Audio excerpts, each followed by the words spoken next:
HEX.com.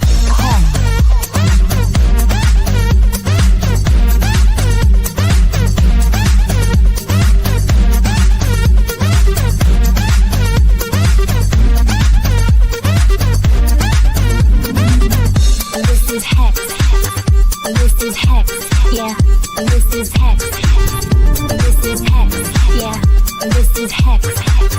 This is HEX. Yeah. This is HEX.com. This is HEX. Yes. HEX.com.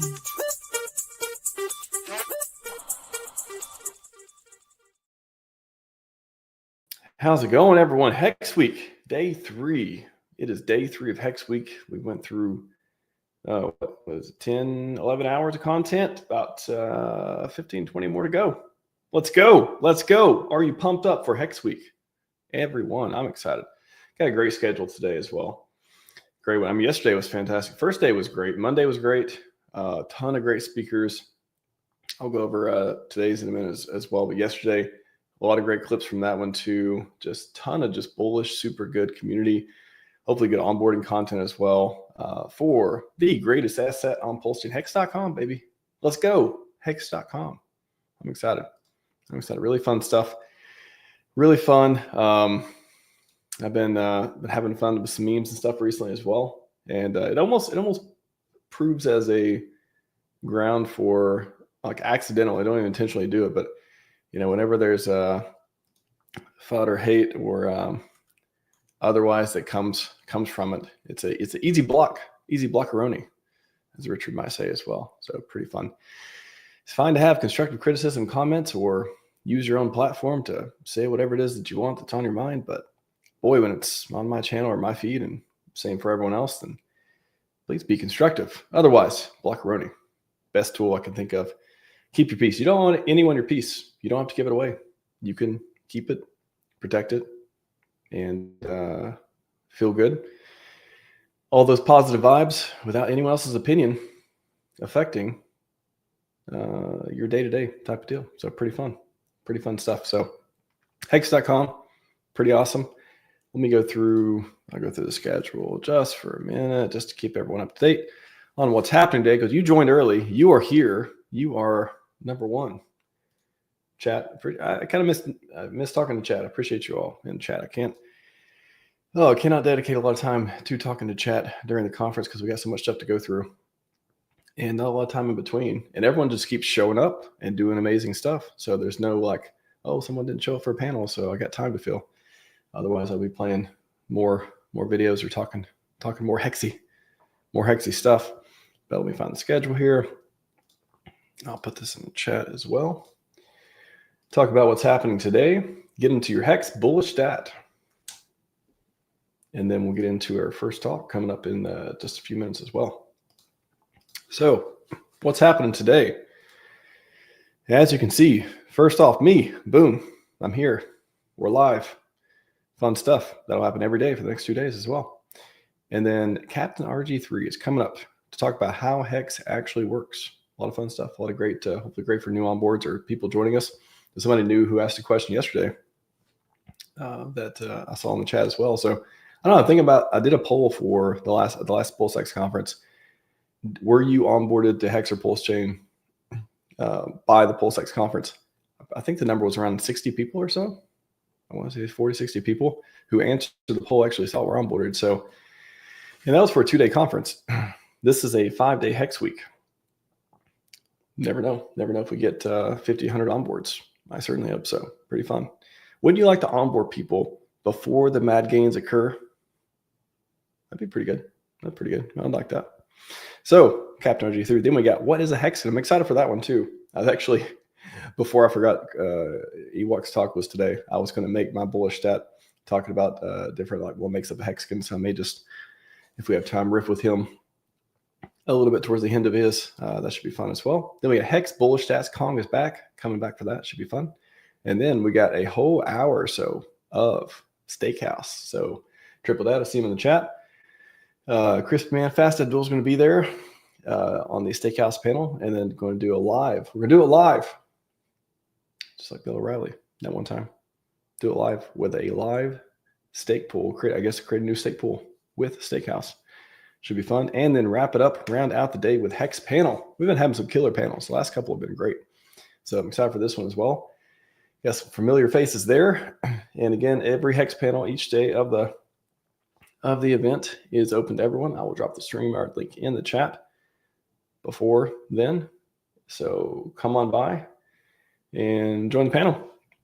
Come early if you want to get in, just in case I'm going back and forth there too. And then we'll close out the day and then get ready for tomorrow. So 3 hours, bullish, hex stuff, super fun. I'm excited for it. So let's get over it. This is what I want to talk about. Yesterday I talked about how the amount of staked hex was bullish and interesting things about that. Let's take a look. I'll drop this link in the chat as well. If you haven't saw the site, you have not been analytic. Ooh, that's a hard one to ingify. Analytic, because analytics. So analytic ding. We'll go with that. Too hard. So this one, current stakers. That's what I want to point out. Wow, the delta between the Ethereum and PulseChain has been growing. I don't know if we have a chart for that. I'm sure somebody has a chart for it. Probably Hexfire.io or otherwise, but this used to be much closer. But the divergence between Ethereum and PulseChain stakers is real. That's what is that? 20%, 15% divergence at this point. So 116,000. Been climbing down a little bit, kind of stable through here. 135,000. I want to see us get to 1 million stakers. Imagine if we had 1 million stakers on either chain. Imagine if we look at this in 6 months to a year, 2 years from now, whenever, and we see PulseChain's got, we're celebrating 1 million stakers on PulseChain, and Ethereum's got, 850,000 or something like that. Wow. What is it? What does it be the ratio? That's a ratio we don't talk about very often. Ratio between the stakers on Ethereum and PulseChain. Very cool. So when you stake your hex, you can earn yield over time, different bonuses. I'm sure at the conference, more than once we went through or we'll go through the different pieces on that. And you can lock it up different ways. There's native stakes, there's HSIs, which make things portable, all that. There's different protocols built on it where you can, there are perpetuals and all this stuff. Again, all these products and stuff built on Hex, different ways to do staking and stake pools. And again, we'll talk about Steakhouse a little bit later today as well. But locking up Hex tends to be, the reaction, right? The initial reaction a lot of you may have from, locking up Hex. That means there's less Hex to sell in the market. Yeah, so you get paid the inflation for waiting, and you get inflated. Coins inflate a certain period, 3.65% each year, and there's all these other variables and stuff like that too. If you keep it liquid, then you're not earning the inflation. So pretty bullish on the number of stakers we have. We crossed 100,000. When did we cross 100,000? That was, let me see it on the chart here. It must have been before PulseChain launched, I would say. So we missed that 100,000 on Ethereum. I don't know, probably sometime in 2022. But for PulseChain, up to 135,000. So that is, 130. I guess assuming you're counting wallets and stuff for this, which people doesn't necessarily mean people. People can have more than one wallet, yada yada.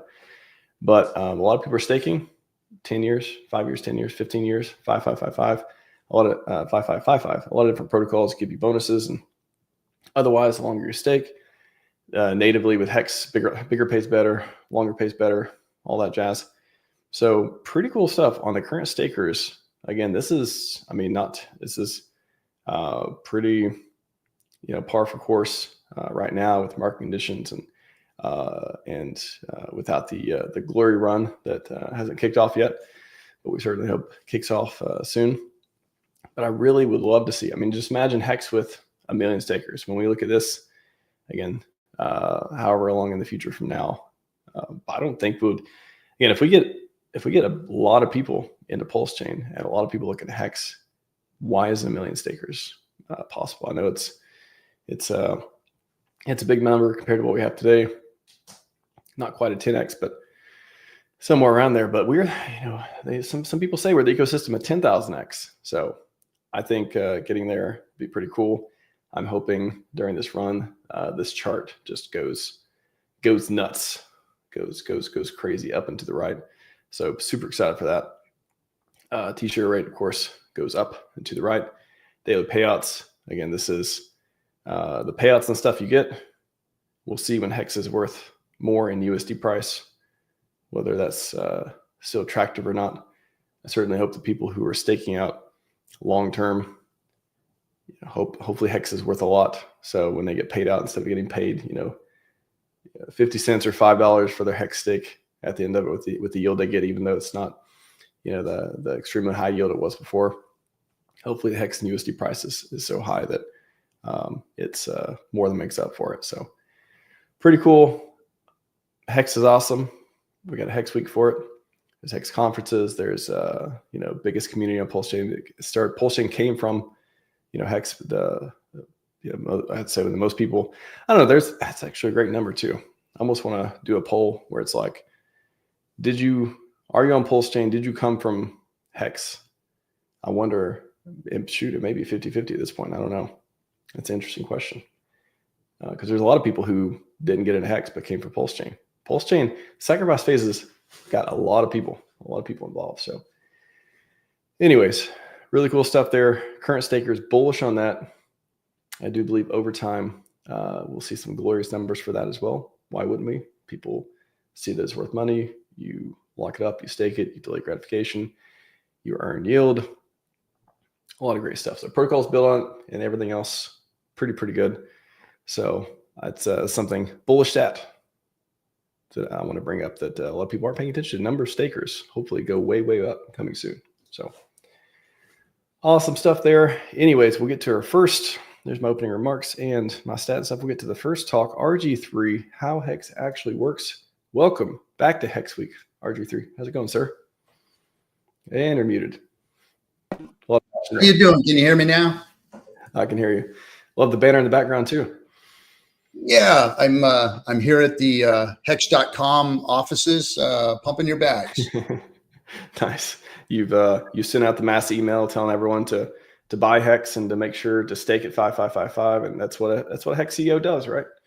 Yeah, man, getting stuff done, making sure people hear about it. I mean, that's our job, right? Is to make sure that people know what it is that we're doing here, and what a perfect topic to talk about is how HEX works. That's going to be a good one, I think.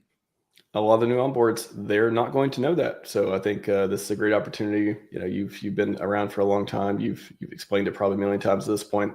And I'm excited to see you explain it in a way that is tangible and people can understand, and even the community will probably pick up some tidbits from. So you mean dumb it down, right? Dumb it down and then smart it up, and then dumb it down and then hook them and then just feed them, something like that. Yeah, that's my specialty. So is the sound okay? I got a lot of weird stuff here, but I guess it's all right. Sounds good to me. Floor is yours. I'll be back. Cool, perfect. All right, my man. Thanks. Hey, everybody, welcome. All right, Max, thanks for having me here on your conference. Appreciate it. What you're doing for the community is awesome. So this is going to be, a little bit, in order to understand what HEX actually is, you got to go back in history and look at, crypto and what was the reason why it was created. Was it created just to enrich or make Richard feel good about himself, the gentleman who created it? I don't think so. So let's go back and look at history. So Bitcoin came out in 2000. In 8, 9, 10, they were talking about it in these forums called IRC chat rooms, and I was privy to it. I was in the gaming community, building gaming platform, social media stuff for a game called Counter-Strike, and I saw what was going on, and I didn't really pay much attention to it until 2014 when I saw this stuff moving really, really fast, and realized that crypto was going to be something really important to the world. And so getting involved, really gung-ho about it, ran into all the pitfalls and all the BS that is crypto. And that means all of the pump and dump rooms of 2017, the fake ICOs, all that stuff, all the network marketing crap that went on behind it. So there was a ton of scams. And so, it was a constant barrage of just stuff being screwed up. So I was pretty jaded when it, hold on a second. I was pretty jaded when it came to, hold on one second. Yes, thank you. They're getting my lunch for me. Where was I now? Okay. So anyway, the pump and dump stuff was going on and everybody was jaded about it. And, you know, there were very few people talking about solutions, about self-custody, about getting rid of all these weird exchanges and stuff that were holding on to your crypto. You know, ICOs that never showed up in your wallets, pump and dump rooms where, you know, you'd get hyped up in one room and another room would be getting ready to sell on top of your head. And then there'd be another room getting ready to sell on top of their heads, you know, before they get, so it was discouraging, but I wasn't giving up at the time. I was looking for people who were saying the right things, doing the right things, wanted to adhere to the things that Satoshi wrote in his white paper and that the cypherpunks were putting out there, you know, because in the beginning, everybody was, you know, all about what crypto meant. And so along the way, I ran into this stream with a guy with a top hat that was talking about, you know, self-help stuff and you know, do better, stop gambling, stop playing video games, these kinds of things. And he also spoke about crypto, and he just had something about him that was, you know, just seemed very genuine, wanted to help, wanted to do things, wanted to make stuff happen, and seemed like he cared about other people with his content that he was putting out. So I started watching him, and then he called the top of the 2007, that was Richard Hart, by the way, in his top hat days. And he called the top of the 2017 Christmas there, and everything like crashed the next day after he called it. And it was disheartening seeing it all crash like that, holding on while everything was going down, and really pissed me off. And basically I didn't even want to see that guy anymore. But then a day later I realized that, hey, dummy, that guy called the top.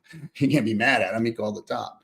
So very irrational. My brain was working at that time. But then I started watching him. And Richard said he was going to make his own crypto. So let's see what this guy does, because I was ready to get out. I was done with crypto.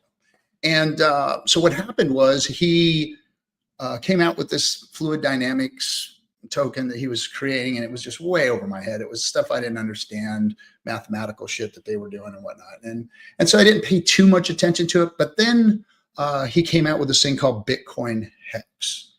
And as he started explaining it, I started to kind of pick up on what it was, and it started sounding really exciting. So got involved with the Telegram room, and boom, that was kind of like it. What happened in the early days in the Telegram room, in the hex.com Telegram room, was nothing short of just refreshing and miraculous, because although there was still your typical FUD and your typical trolls and your typical bullshit that goes on in those rooms, you had a lot of very, very intelligent people from crypto coming there. And Richard was in there interacting with everybody, telling everybody what was going on. There were, rooms that sprout off from it. I watched people go after him, and create rooms to try and dox him and do all this weird stuff. So it was a mixture of very, very smart crypto people, and then the typical stuff that was going on at the time. But it all started to make sense what HEX was going to be. And I was like, man, this is self-custody. This is immutable code. This guy's going to get this stuff audited. Like, all of the things were lining up. Audits nowadays, I now that I've been involved with, the actual development of cryptos and stuff like that, I don't think audits are that big of a deal as they were at that time, because nobody's getting audits. And Richard ended up getting 3 of them. So all the stuff, all the writing was on the wall. This thing was going to be awesome.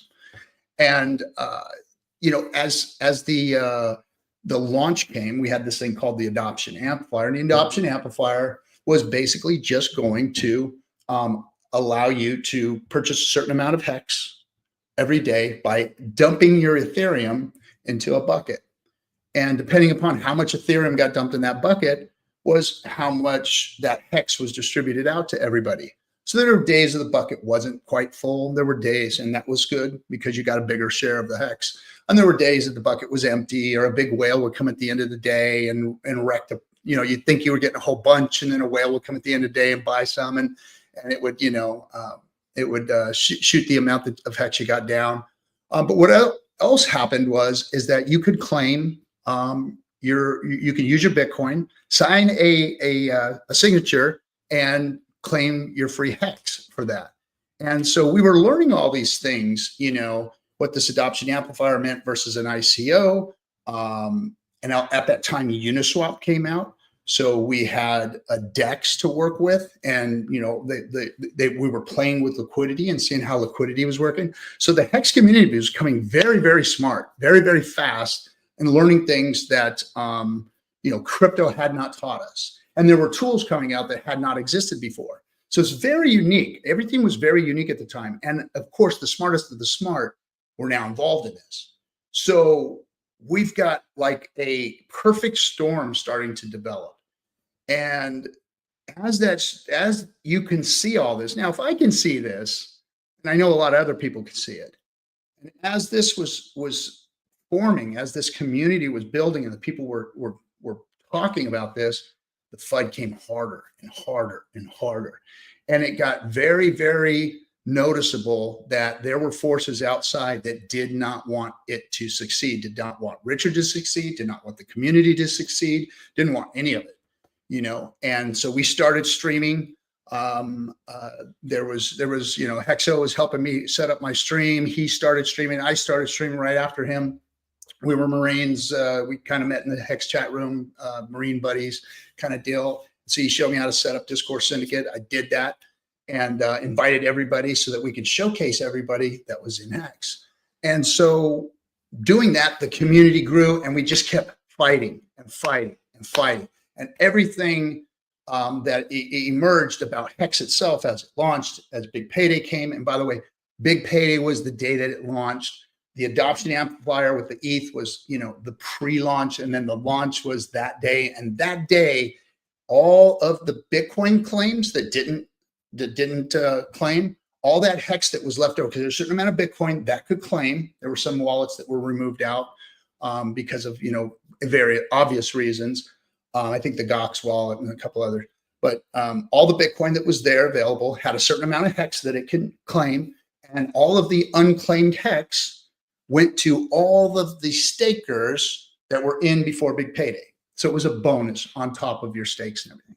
So a lot of us staked longer because we realized that we screwed up and didn't stake long enough, because the staking at the time was off the chart. I mean, we were doing really well.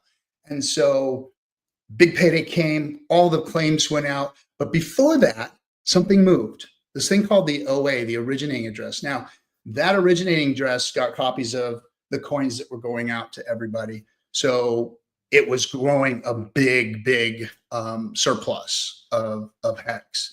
And a lot of people were fighting about it. A lot of people were saying, oh, Richard's going to dump on your heads with that OA and this and that. Well, when it came down to it, the Big Payday, the OA staked to Hex. And, everybody thought they were going to get a certain amount of Hex, up until the day of the OA doing that. And there were a lot of people that were just like, hey, I'm going to stake for a day, then I'm going to dump on everybody's head all the Hex that I get, because there was a big amount of it because of the Bitcoin claims that were left over. Well, when the OA staked, that diluted the pool. And although we did get a very generous amount, I couldn't tell you the exact number. We did get a generous amount of Big Payday. It was very good, by the way. It wasn't exactly what it was looking like up until day one. And it just shattered everybody. And it was just one of the first kind of like, everybody in Hex, everybody outside of Hex was just like all weird about it. But it proved that the originating address that people talk about so often was actually a benevolent actor in the system and was protecting the stakers so that that coin wouldn't get dumped right on the day after Big Payday. So that's kind of the history of what happened. Now Hex started functioning and operating, and it has run smoothly for over 5 years now, based on its code. And all it is a crypto that works just like Bitcoin. You could send it and you can receive it. That's it. That's what it does. And it does it immutably. The code has been audited. It's been running for over 5 years. It's perfect and flawless in the fact that it does just that. And it ran on Ethereum. And we all know that now there's a fork of Ethereum called PulseChain that it also operates on because of the fees. Richard forked Ethereum, and then we all got copies of our HEX on PulseChain. So now we all have 2 copies, and now it runs a lot smoother on PulseChain because of the fees and whatnot. But anyway, back to HEX and its function. Now, again, it just sends back and forth. That's it. But it does have one other feature. And that other feature, and it's very complex, and there's a lot of facets to this feature, but there's a staking feature. Now, here's what's beautiful about that. It can be staked on its own with self-custody, meaning that you control the stake. You don't have to give it up to a middleman. You don't have to give it to an exchange. You don't have to give it up to a Fidelity, a BlackRock, or a Schwab, or any of these folks. You can stake your HEX on your own and control it, meaning you can take it out or you can leave it in for its time, which is what is suggested. But there is a reason for the emergency end stake button, which is pulling it out early. So we talked about HEX being like a certificate of deposit, and really it's not. But for people to understand how it works, it does work kind of like a certificate of deposit. You take an amount, you put it out for a certain amount of time. You actually get some bonuses on that. So if for longer and for bigger stakes, you actually get bonuses. So when you go to the calculator and you're staking your HEX, you'll see your effective HEX. You'll see your HEX that you're staking. You'll see your bonuses based on time and amount. And then you'll see your effective HEX, which is how much HEX you're actually getting to burn. So you're burning supply when you stake. And then you're being given a marker. And this marker is called a T-share. And this T-share exists out at that moment of time that you've chosen, whether it be a day or a year or 5 or 10 or 15 years, 5,555 days to be exact, which we call the Cuatro Cinco or the 555. That is the longest you can stake. And it was done for reasons, technical reasons. There was a reason why it was done. Basically, when it comes to the S load on Ethereum, how it does the calculations, that was like the optimum amount of time you want to do it. So anyway, that T-share is a marker in time. Now, the T-share is what is brilliant. And it was so hard for me to understand what a T-share was in the beginning. I just couldn't wrap my head around it. I didn't understand. I was trying to figure out what it was. But if somebody had kind of explained it to me as a walk into it, hey, you stake your HEX, here's your effective HEX, here's your HEX in time, here's your HEX in amount that you put out there, here's your bonuses, boom, now you're going to get a T-share. So basically that HEX at the time you're staking is a calculated value. Your effective HEX is a calculated value. Oh, let me hold. I want to answer the phone. So a calculated value, and that value is traded for a T-share, and those T-shares are priced every single day. The T-share price changes, moves, develops. It always moves in the up position. It always gets more expensive. The T-share does, and there's a reason for it. So when you buy your T-share with the HEX you have, the value of that HEX at that moment per T-share, not the value dollar value, but the value of HEX per T-share, you get that T-share, and that T-share sits at that moment of time where you've placed it. Now, you wait until it comes to fruition, and then you unstake it, and that's when you get your bonus. Now, here's how that works. Every single day, your T-share that sits out there is going to get a certain amount of HEX based on how many people are in the staking pool. So other people who have staked and the amount of HEX that has been staked determines how much of the inflation or the pie that your stake gets. The more stakers, the less your percentage of the pie. The less stakers, the more percentage of pie. So it's understandable that the earlier stakes were, there were less stakers in the pool than there are today.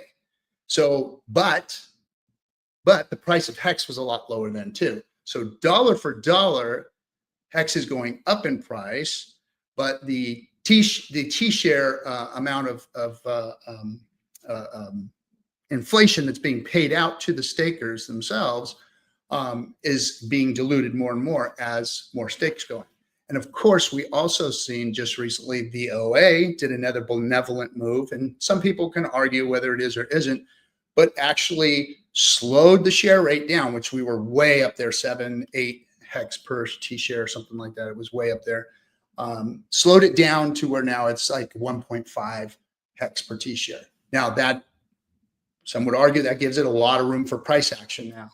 A lot of room to see HEX go up in value versus the yield that it's generating. And of course, the OA can do a lot of different things, unstake, emergency end stake, and all that. Here's something else that's very important to understand, is that now that you've staked, you're part of the system. And think of your stake, we talked about a CD for a moment, but think of your stake as more of a miner, a staking miner, a proof of stake miner that's getting the inflation of HEX delivered to it.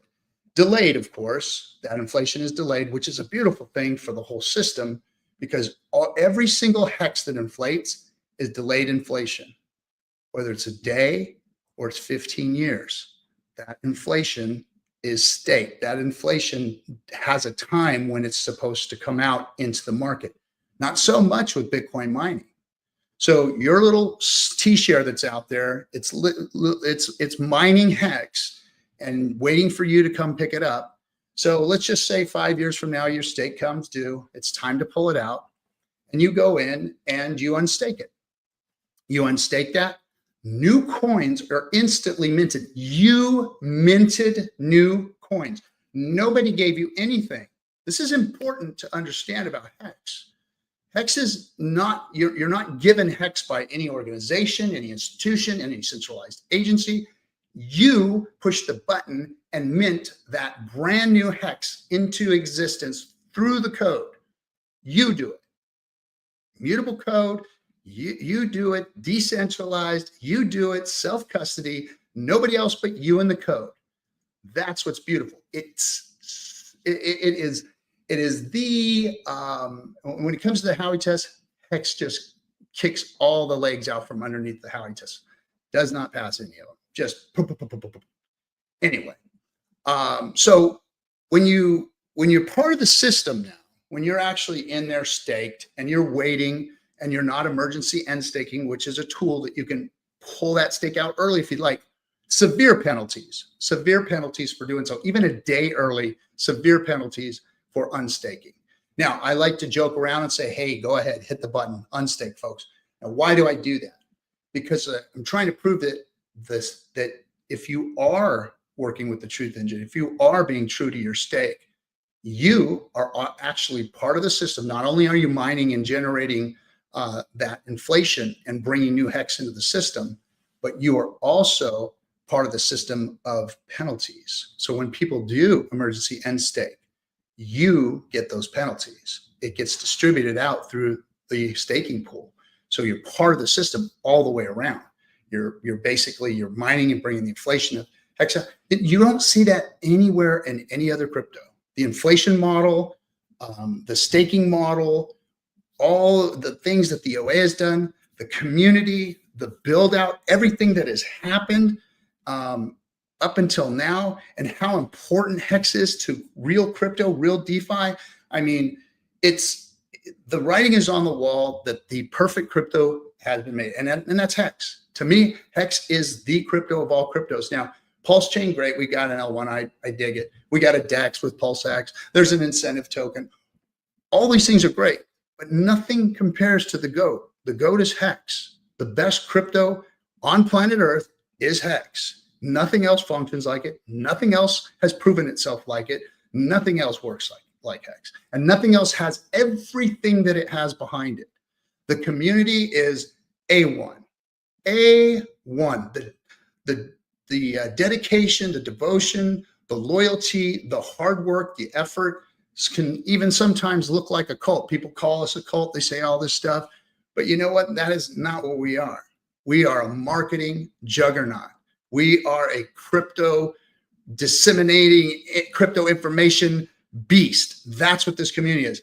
And they made the beast by coming so hard at us, by lying, cheating, trying to steal from us, by sending us to court, by coming after Richard, by coming after all of us individually, by fudding our bags, by trying to hold us down, and doing nefarious things like putting us on the back pages of coin ranking sites. All of these things they did to us made this community stronger. And now they're going to have to deal with us. They're going to have to deal with the greatest crypto that it's ever been put out in this whole space, coming in and eating their lunch, and us. We are going to be able to do, look, it's going to be quick-lived, but we are going to be able to do our happy dance one of these days and dance. Well, we won't dance on the graves, right? But we will, for a moment celebrate, but then it's back to work and letting people know who we are. So that's who we are, what we're all about, what Hex is all about. Again, it's gonna change the world as far as I'm concerned, and we've only seen the beginning. If Bitcoin did 3 million X, why can't Hex do more than a 10,000 X? You know what I'm saying? It's better technology. It's got a better community. It's got a better founder. Everything is here and set up for it.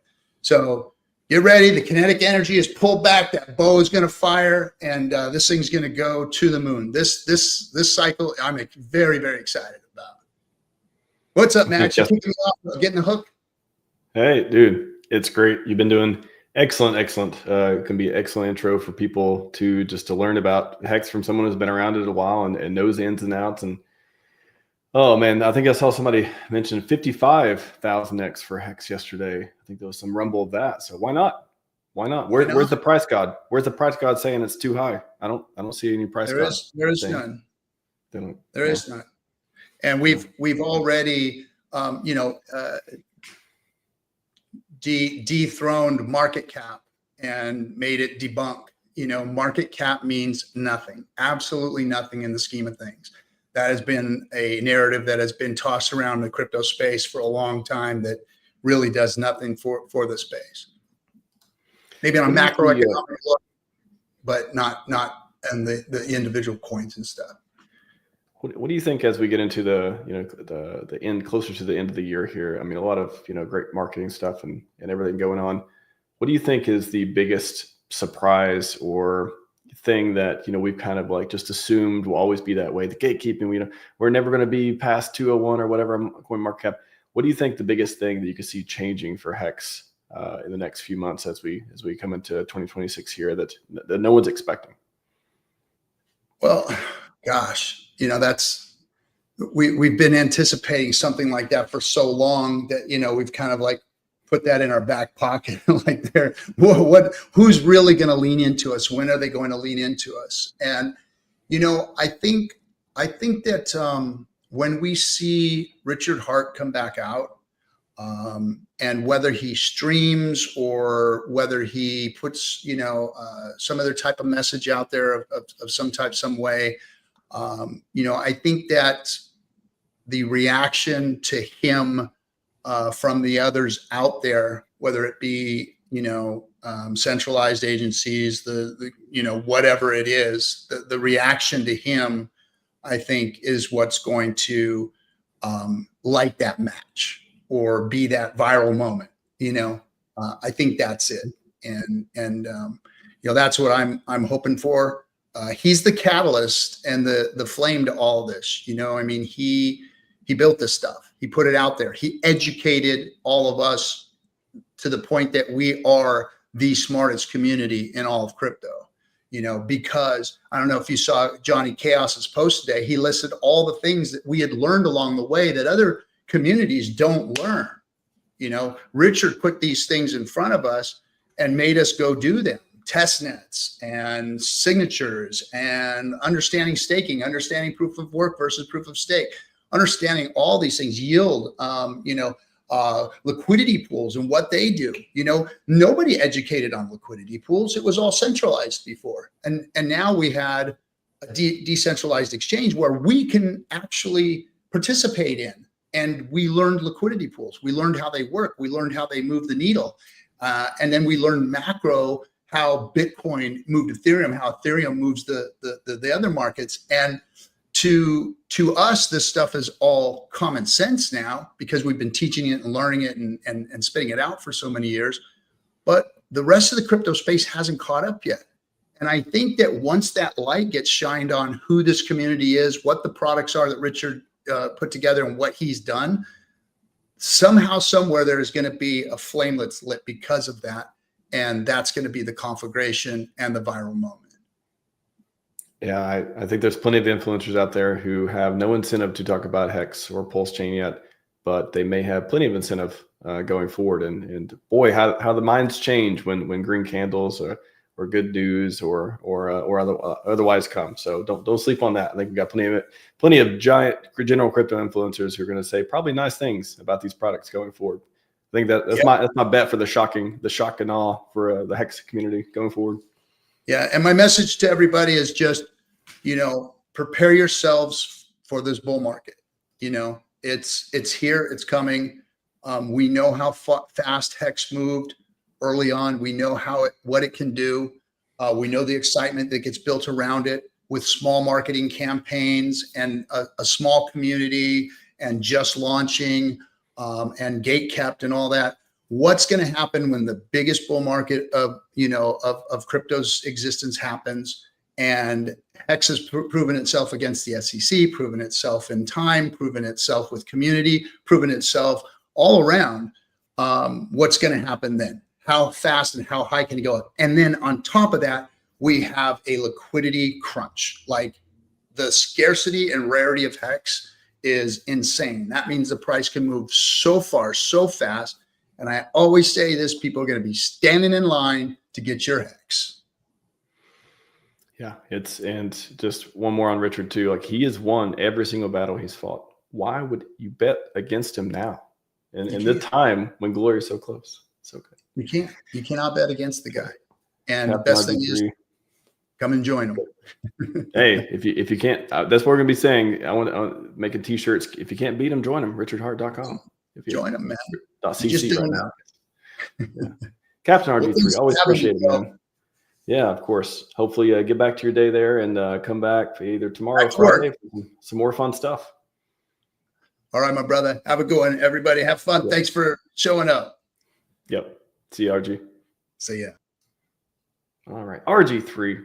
Boom. Do you feel hexy right now? Do you feel like a Hexican? If you're not a Hexican, this next guest will share some of the principles and ideals and some of the views and perspectives of what it means to be a Hexican. So it's gonna be intro. Let's get him. You know what? Let's get him a konnichiwa. Here we go. Konnichiwa. Boom. Crypto Ewoks here. How's it going, man? What's up, man? Can you hear me? I can hear you great. First time on the channel and the conference. Yeah. Welcome, sir. Well, thanks for having me. I appreciate it. Of course, you got a tall order. You got to tell us what it means to be a Hexican, and let me chime in a little bit at the end too, because I got some thoughts on it. But boy, okay, I'm excited to hear this one. Fair enough. Yeah, fair enough. Floor is yours. All right, man. I appreciate it.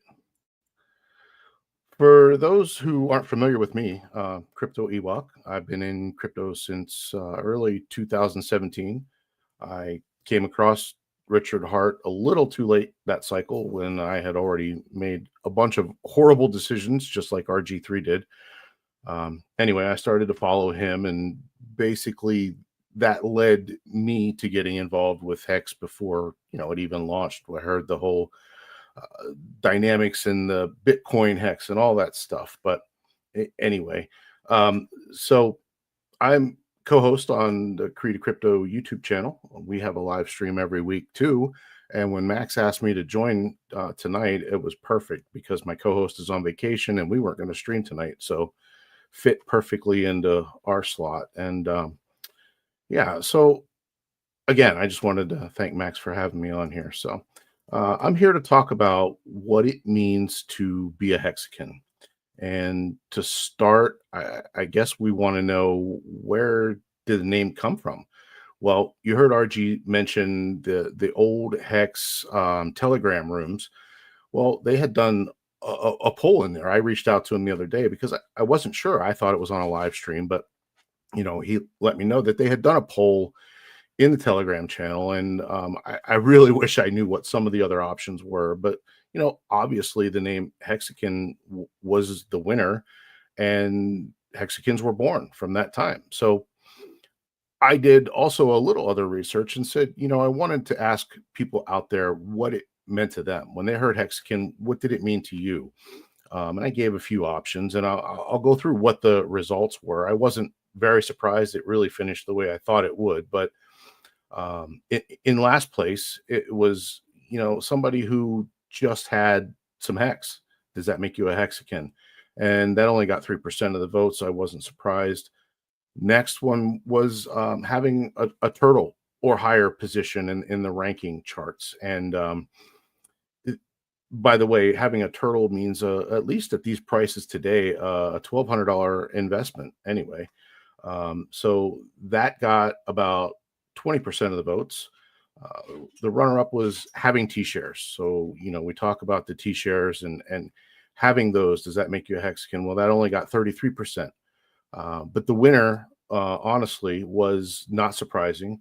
And that was having at least one 5555 stake, Quattro Cinco. And that got 44% of the votes.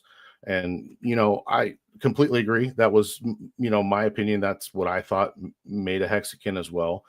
And for those who don't know what a 5555 is, that's 15.2 years commitment.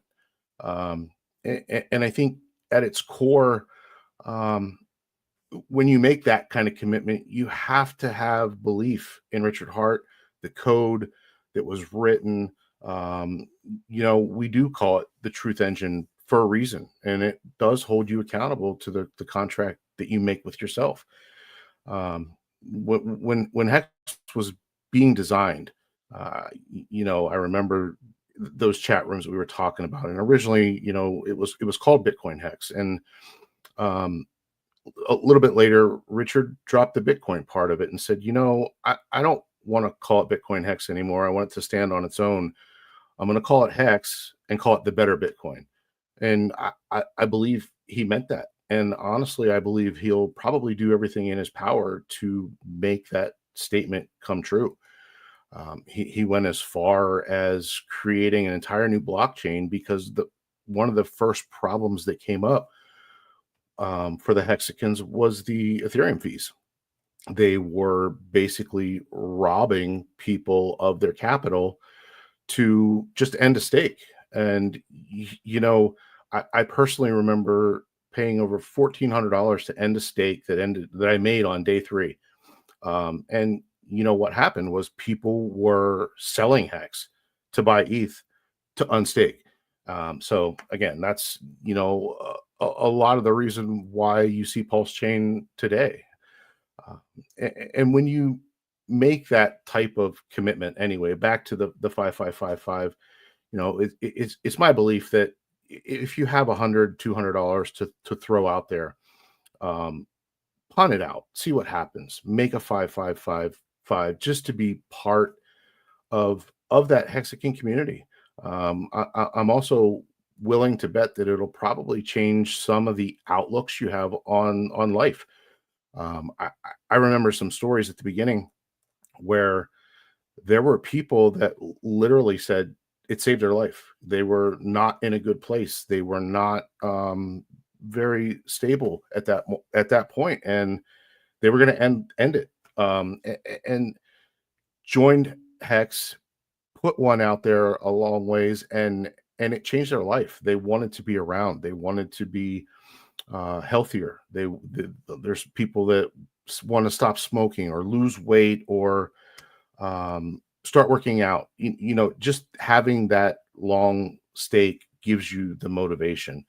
And I'm pretty envious of some of these kids that are in their 20s that have made these Quattro Cincos, and to think that they will probably see 2, 3, maybe even 4 of them get to finish and see what happens. So But yeah, anyway, if you've got, some extra cash thrown around, I really think you should become part of what I feel is the Hexican system, and make a 5-5-5-5. And if you think about it right now, being that 15.2 years, right?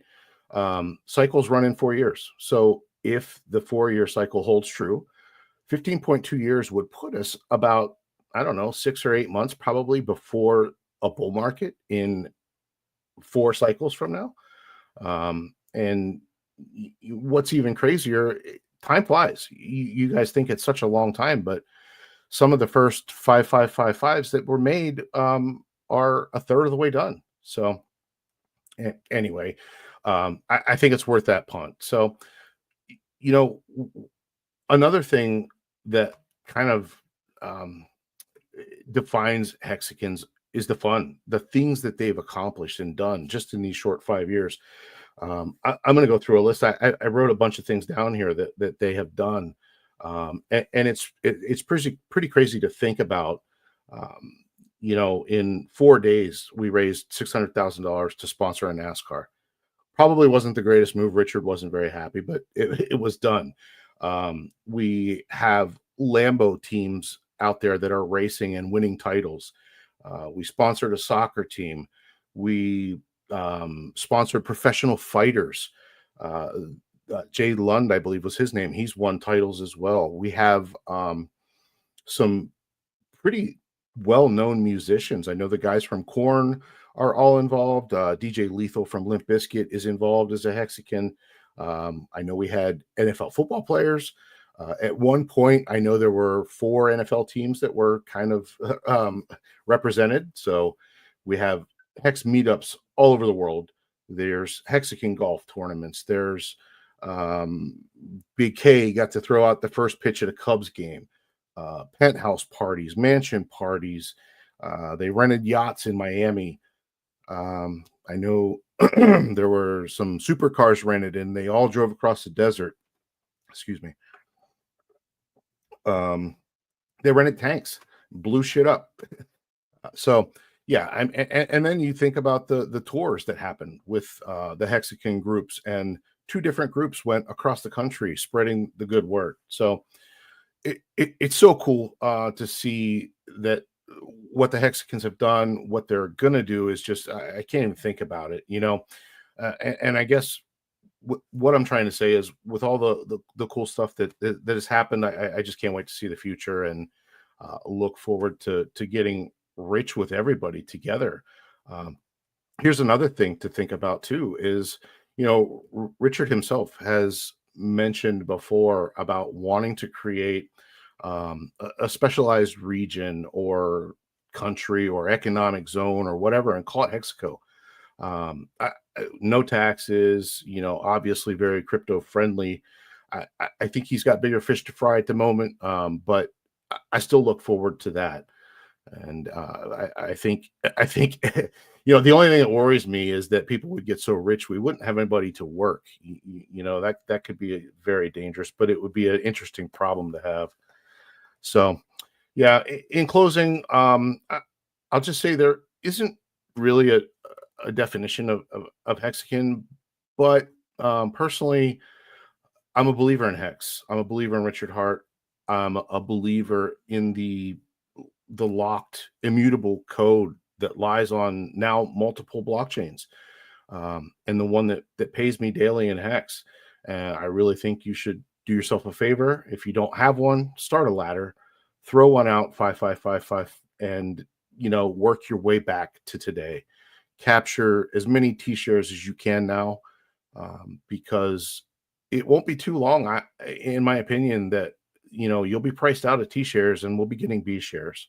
So with that about ends it, Max. And B shares. I have not heard B shares in so long. Man, I'm so glad you brought that up. Well, yes. I think you were mentioning earlier, there's 93% of Hex locked up. Yep. Right now, average Ethereum around 92.5. Yeah.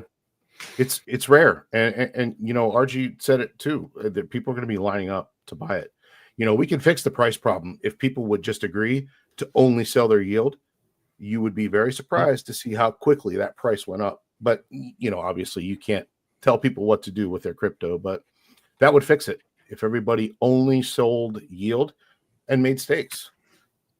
Well, if the price goes higher and the yield is worth a lot more than it is today, I mean, that could be more, palatable for the people doing that as well. It's like today, it's like nobody values their HEX as much as they used to. It's just like, oh, it's HEX, it's worth, less than a penny. Who cares?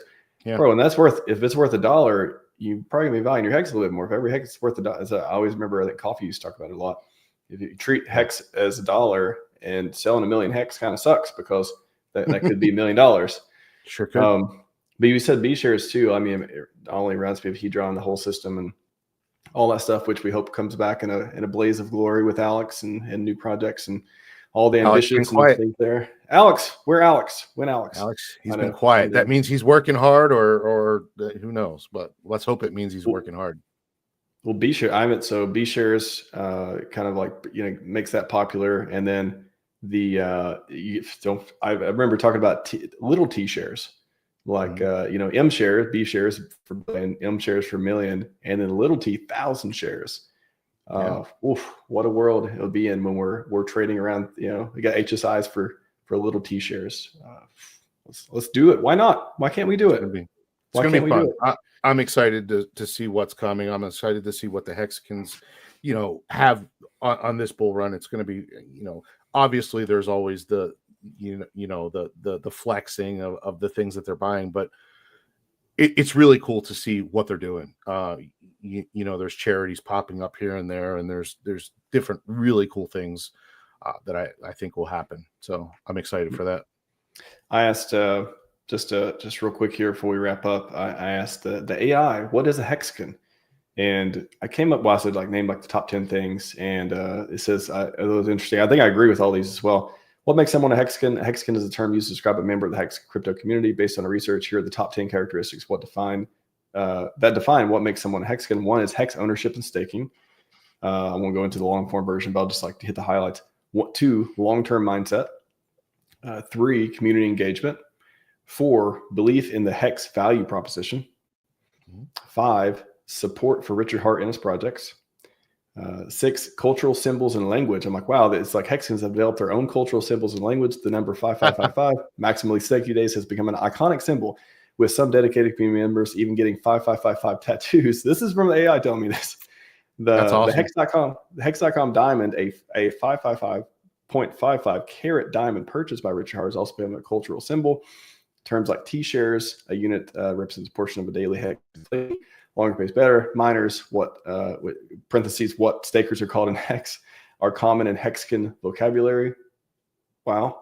Got them all. 7, resilience to external criticism. Boom. Look at that. They even see how we just fade the noise there. I love it. 8, educational focus. Totally agree with that as well. We got a lot of educators in the community talking about Hex, such as yourself, and hope to grow that to be even more in the oncoming bull run. Celebration of price performance, number 9.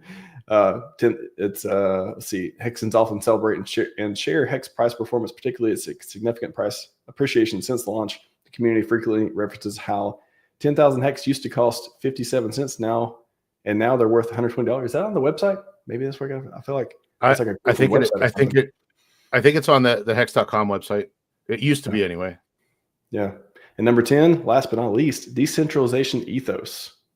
Love it. I agree with all those. Yeah, I do too. I hit most of them somewhere along the way. Yeah, I think you did. Yeah, awesome. And I didn't use AI. I should have. Should have had it right.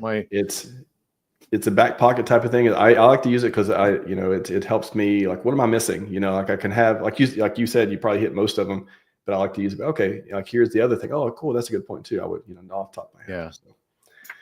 Cool stuff. We got the tools now. We have the technology. Crypto Ewoks. Again, love your all show. One of my favorite shows in Hexico. Appreciate it. Very, very good. Appreciate you and Broke Boy. And hopefully Broke Boy will join us next time at some point as well. Yeah. And good stuff. And then are you coming on? You're going to be at the panel later on? Yeah, I'll be on the panel later. Yep. Boom. Love it. Absolutely. Love it. Awesome, man. All right. I'll see you in a bit. Appreciate it.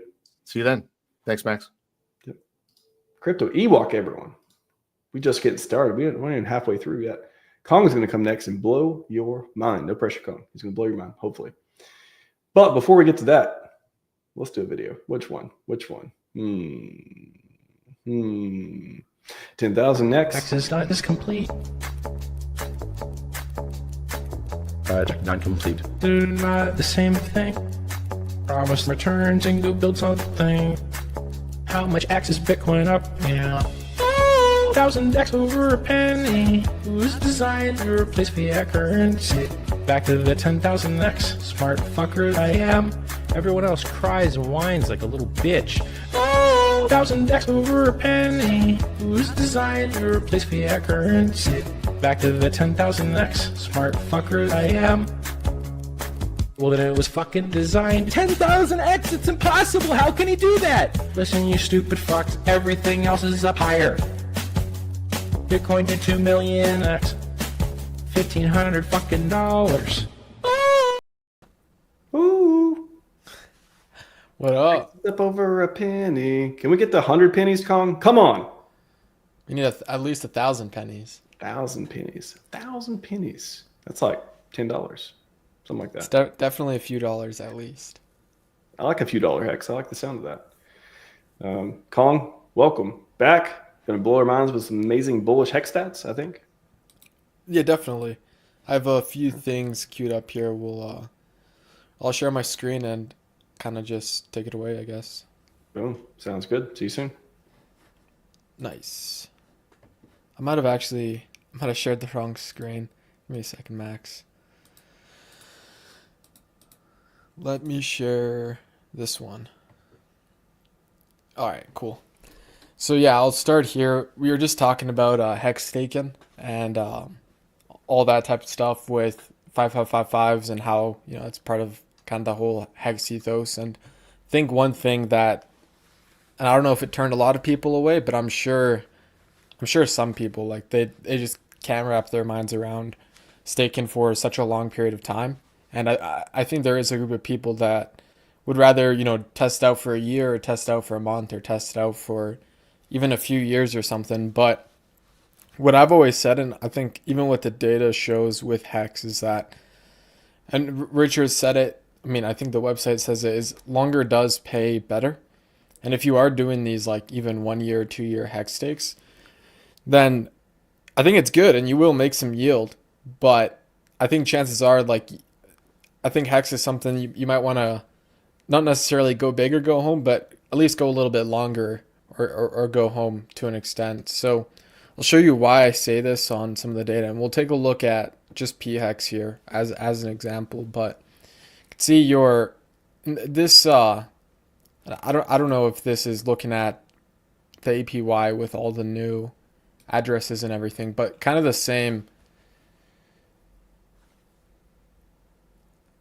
kind of model still applies, right? Whether or not the APY is like 5% or 50% or 25%, like the same logic applies in terms of like longer pays better in Hex. So you can see for like the first couple of years here, you're pretty much getting that 25% APY baseline.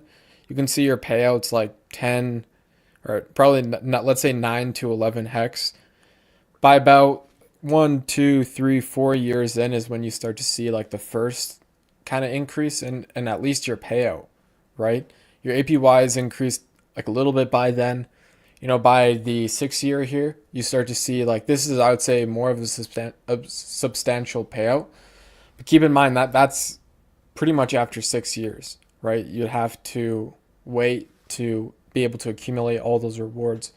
And I believe this also doesn't account for, like, if there's early unlocks and things like this, you might even be able to earn even more Hex. So you can see how, like, in the first couple of years, yes, you earn like a decent amount of yield, but compared to like those final few years of the 5555, like we're talking like over 10 times as much yield, maybe 15 times as much yield in some cases here, like in those past or those last couple like final years if you're doing like 5555 Hex stakes. So you can see the payouts here, like 122 Hex versus essentially less, like sub 10 Hex currently. and it goes all the way up to 196 hex paid out per t-share. And keep in mind, this is one of those things that the t-share rate, as we know, will only ever go up. So if you want to accumulate the t-shares, or if you want to be able to earn this 196 hex payout per t-share, like you're going to have to keep up with your hex stack, right? In order to keep up with the t-share rate, in order to kind of hold your value in hex, right? Because essentially, and I think Richard's explained this quite a lot, but in hex, the main way the system works, maybe not the main way the system works, but one of the way the system works is you kind of have the short term, traders and like short term holders, let's say, kind of paying the long term guys, right? Because the people there long term, they're gonna essentially keep up pace with the inflation rate of hex, right? That's how the system's gonna work. Is like if we all stake, then we're all gonna kind of get our equal share of the inflation rate. But when you have people that decide to stay liquid, it actually incentivizes more staking and actually more rewards for stakers too. Just because that pool of, let's say, I think it's like 60 billion hex paid out per day. It might be a little bit less now that we've had the OA staked, but that pool of hex being paid out every single day, if it's being paid out to less hex, less stakers, then everyone's kind of earning more proportionally. So that's kind of my spiel on hex staking and why I think like longer is, and Richard said it, but longer will always pay better in this sort of system, and especially now that we've seen the sacrifice addresses kind of stake some of the tokens and even the origin address as well. I think the shorter stakes don't really make as much sense so much anymore than like really just trying to stick it. You don't have to put you don't have to put your life savings in or anything like that. Like I think we all say like money you can afford to lose and everything like that.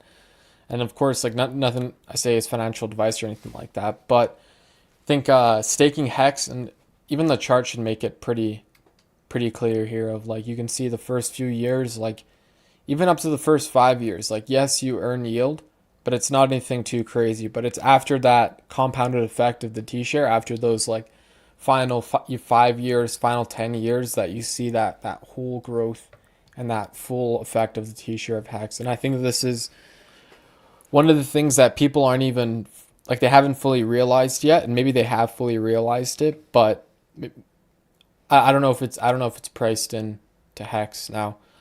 Quickly, because I think we're running out of time a little bit, we'll quickly just fire off some stats here as well. Like we can see like the T-share rate, it's continuously going up and to the right. Hex on Ethereum is actually trailing a little bit higher than Hex on PulseChain. Although it does have a lower price, you can see that T-share rate is starting to pick up a little bit faster.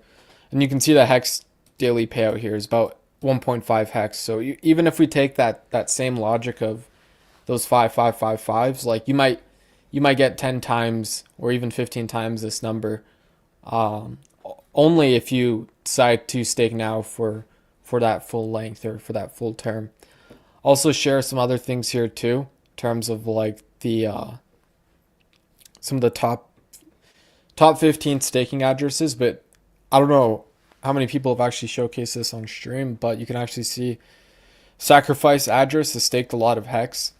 Now I know this was controversial as well, but I do think it's kind of cool in the sense of like you did stop the people who are trying to value extract and do those rolling day stakes and just value extract and bridge out. Plus, I think it also kind of goes to show that that SAC wallet isn't, they don't plan to sell all that hex or anything like that. Like maybe it kind of goes to show that they're putting it away a little bit.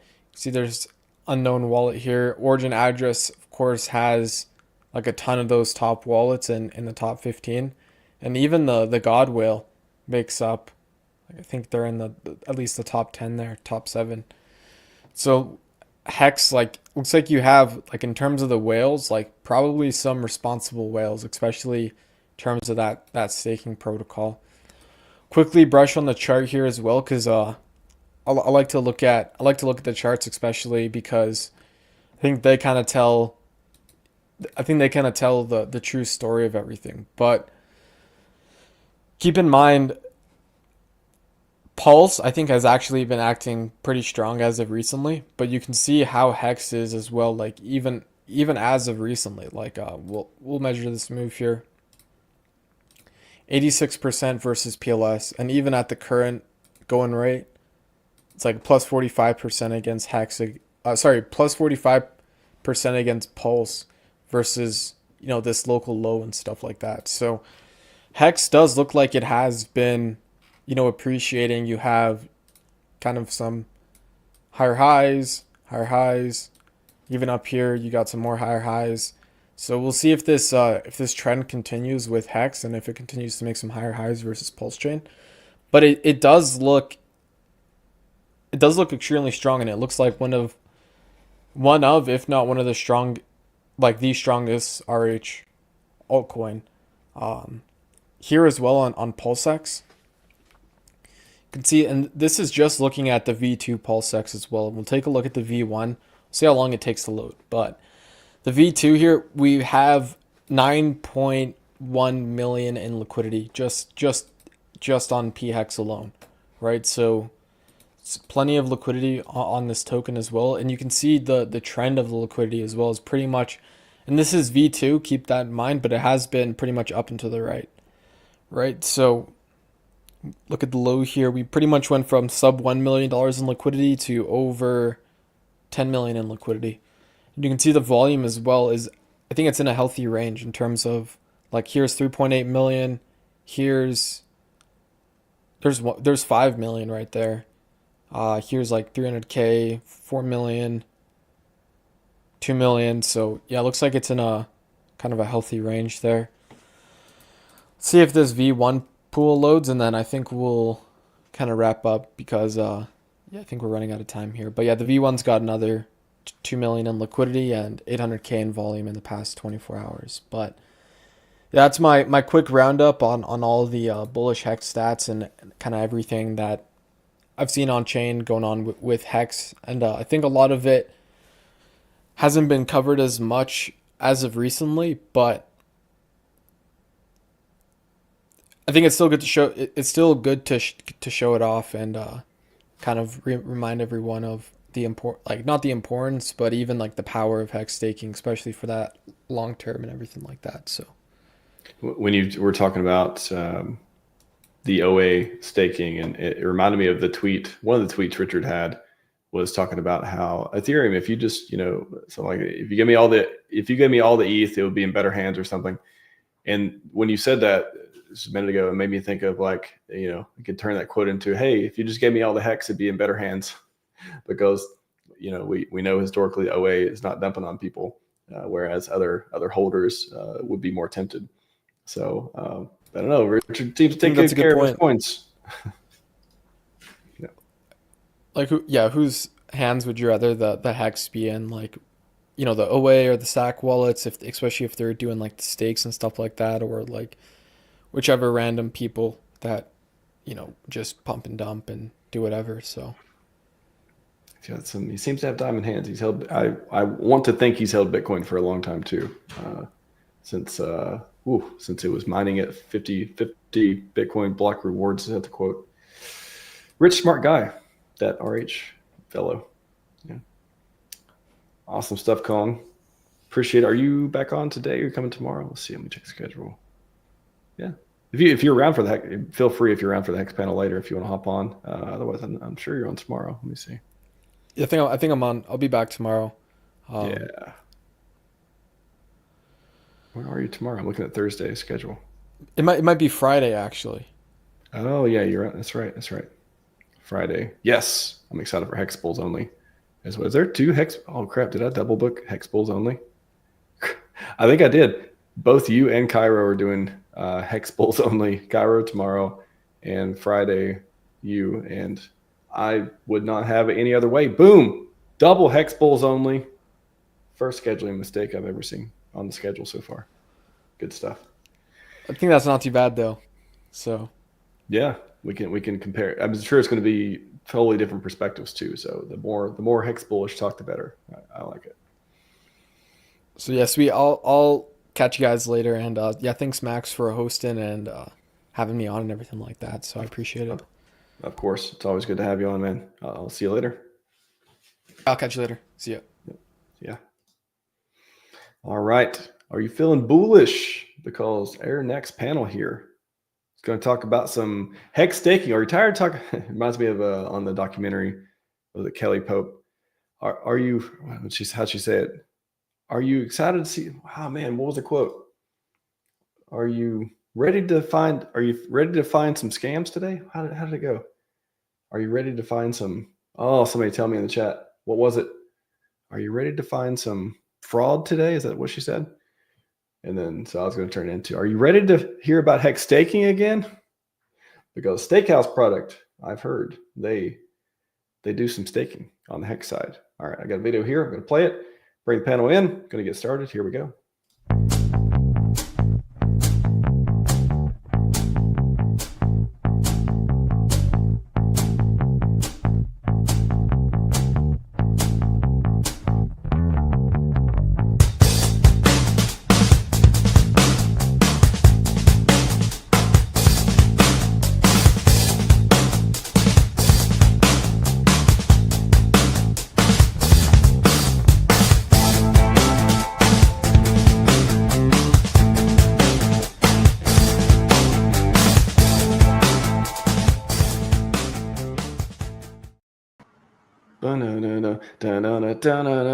Ooh, I like it. I like it. Thank you, buddy, for playing that. It gets the people going. That was great one of hat, by the my way. first deep dives into DaVinci Resolve, and that's what I came up with, a skateboarding stake. Okay, so you made that video. Yeah. All right, nice. You got some skills. Triple dad, 007. I like it. Didn't that was it was mini nights trying to get that done. It's a lot of work. I mean, it's effortless for some people, but boy, when people create media without AI these days, I'm just like, it takes me forever to do anything other than clipping. I'm really good at clipping, but other than that, I'm not. I'm a pleb as far as all the other stuff goes. I was browsing YouTube one night and found a guy that was playing it was either Tony Hawk or skateboard, whatever, right? Some game, right? And one of your choices of person was a steak, and he did the whole game as a steak. So I said, I got to make a video with that. Nice. All right, gents. This got the crispy, the fast, and the triple dad Steakhouse panel. We'll be back in a bit. Have fun. Let's do it. Yeah. Thank you, bud. How are you, gentlemen? But Dad, could you see if you could turn up your volume a bit? You seem a little quiet to me. Turn up the volume. Yeah. What? Turn your mic close or something. All right. It's on max. Is that better? Yeah, that's better right there. All right. I think my coffee was blocking the mic. There we go. that might be it. So how are you guys doing today? What's up, gentlemen? Doing pretty good. Are you smoking a cigar on stream today, Crispy? Probably not. I'll just hold it around as a prop, Yeah, I have one too. I keep wondering if I should. just in case.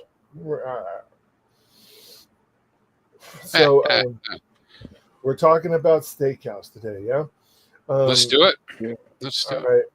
right. For those who don't know what Steakhouse is a dApp that creates pooled hex stakes. So Crispy and I and Fast Abdul could get together trustlessly and create pooled hex stakes and benefit from the bigger pays better bonuses. We can split up gas fees for unstaking, that sort of thing. And it's both on Ethereum and PulseChain. So that's kind of a rarity. Nobody that I can think of has been really building for Hex on Ethereum. And this is kind of a different deal, which is cool, all right? I'm going to bring up, I'm going to share a screen. If you could see this, Max.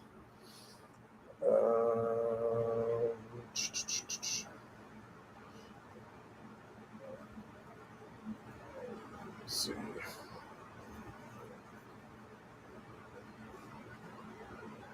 Hey, Max. Share that screen, man. Share it. It's not coming up. Window. Elgo says PulseChain is the best chain. I agree. There we go. I feel it. I feel it coming. All right. Do you guys see it? Come on. Yeah. Come Right. on. Yep. All right. Awesome. What do you do? So this is Steakhouse, right? And it has several different options on here as far as stake length and all that stuff. It's fully configurable, just as if you were staking Hex natively, right? So if we were to create a pool, and I'm just going to go over some of the operations here, you guys, and then we can freaking talk about it for a bit. And then after this, if you guys even want to stay on, we're going to create a stake live so people can join it. Okay. Nice. So stake duration is the same as it is on every other staking platform, whether you're staking it on Alex's platform, Hedron, Acosa, right, or Hex native, all the way to 555 days, right? 1 to 5555. Hex stake is a hex stake. Yep.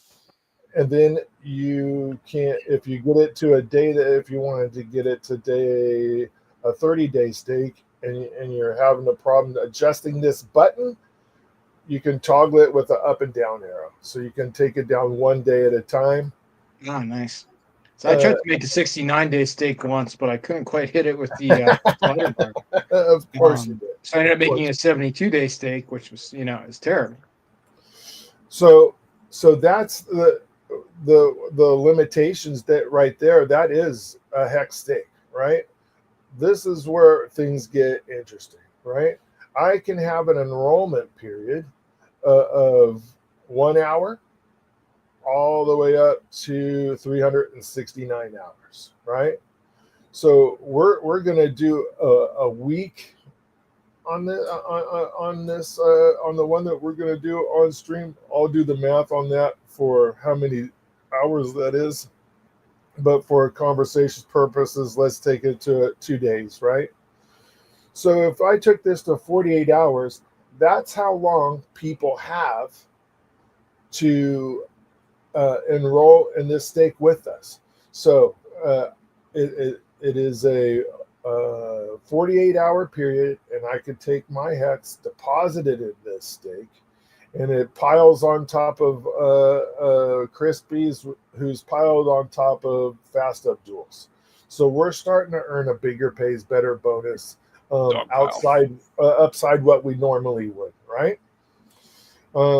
Creator fees, we have, this is the only thing that we can actually adjust on this, and right now it's set at 0. Every stake I create is set at 0. I don't think that I should be rewarded for you helping me getting a bigger pays better bonus, so I'm not going to take it to 1%, which is where it's maxed. I can adjust it, and this was a request from Vets, actually, because he thought about doing it for baseball teams, veterans, stuff like that. So on one-off basis, I can take this up to 5%. But right now, creator fee is 1%. Max, everything I do is at 0%. So once I create this, that stake is in what they call the ordering phase, right? So while everything's restaurant oriented, you guys, that's how most of the MCR dApps are. So that's in the ordering phase. So as stakes, as people pile in over the next 48 hours, they're all still in the ordering phase. It doesn't change to the cooking phase until that 48 hours is stopped, and somebody has to actually go in here and click start the stake. Anybody can. And that do 48 hours, is that an adjustable metric? Yes. So if we looked at the dash at the create a pool, I can adjust this from 48 hours all the way up to 369 hours. So I can leave this open for a week. I could leave it open for a month. Uh, However long you would like people to be able to pile into this, that's how long you could leave it open for. Very Okay, nice. that's cool.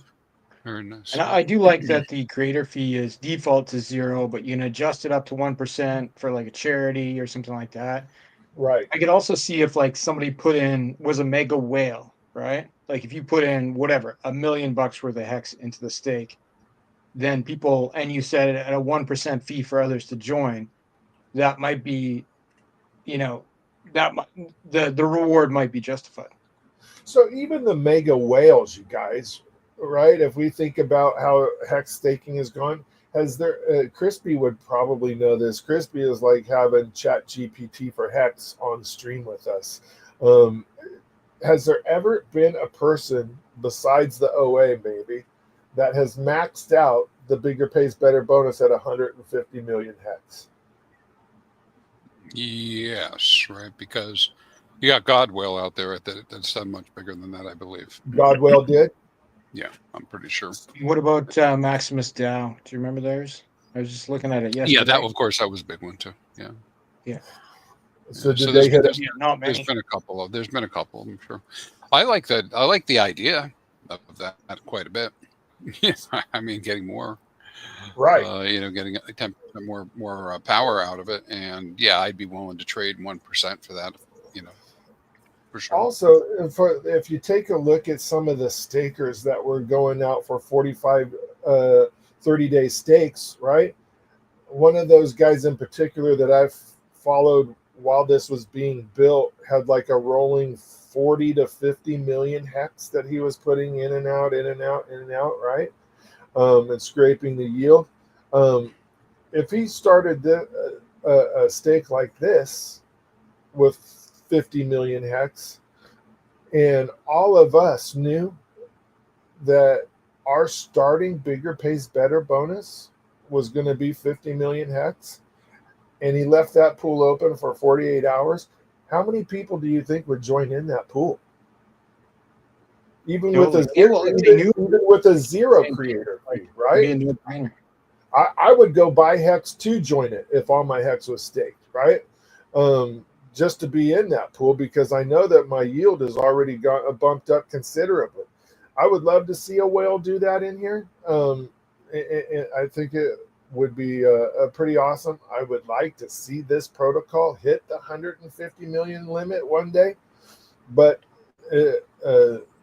this is that's the constraints we're working with, right? The 150 million hex is what I'd like to see it hit. So if you go to pools where we were just a second ago, that let's just say that 48 hours passes and somebody goes in and hits start stake. Let's see if we have. Let's take a look at this one. So pool 6 was one of our first test pools, and went out 72 days. And honestly, I think I started this pool and I tried to do 70 days, but I forgot about the arrow button like you did, buddy. All the tokens that you would get are going to be, this is pool number 6. The tokens that you would receive in your wallet for your shares of this pool are SH6s. So the next pool we start, I think is 13 or 14, right? That would be SH14. Those tokens come to you one-to-one by how many hex you put in this pool. So the contract mints those tokens on each pool that's created. So pool 14's got SH14s, pool 15 goes pool SH15, so on and so forth, right? So when this was served, there's still some hex in here, right? So that's awesome. We can actually click this button I'll wait for a second before we talk about that. So as this stake is cooking, somebody goes in, clicks start stake, and then it starts down the normal path. It's all writing on Hex at that point in time. Once somebody clicks cooking, all that Hex is writing in the RH ecosystem. It's no longer in anything Magic Carpet Ride, 0x, Steakhouse, none of that. It's all in over there. You have your tokens for that represent your share of that pool, but the pool itself is writing on native Hex. Right. So the Steakhouse tokens, you just get to hold them in your wallet, right? Correct. It's your receipt tokens. You could transfer it to somebody else if you wanted. And it's a different Steakhouse token for each stake. Correct. So this one, if you take a look right here, is SH6s, right? For pool number 6.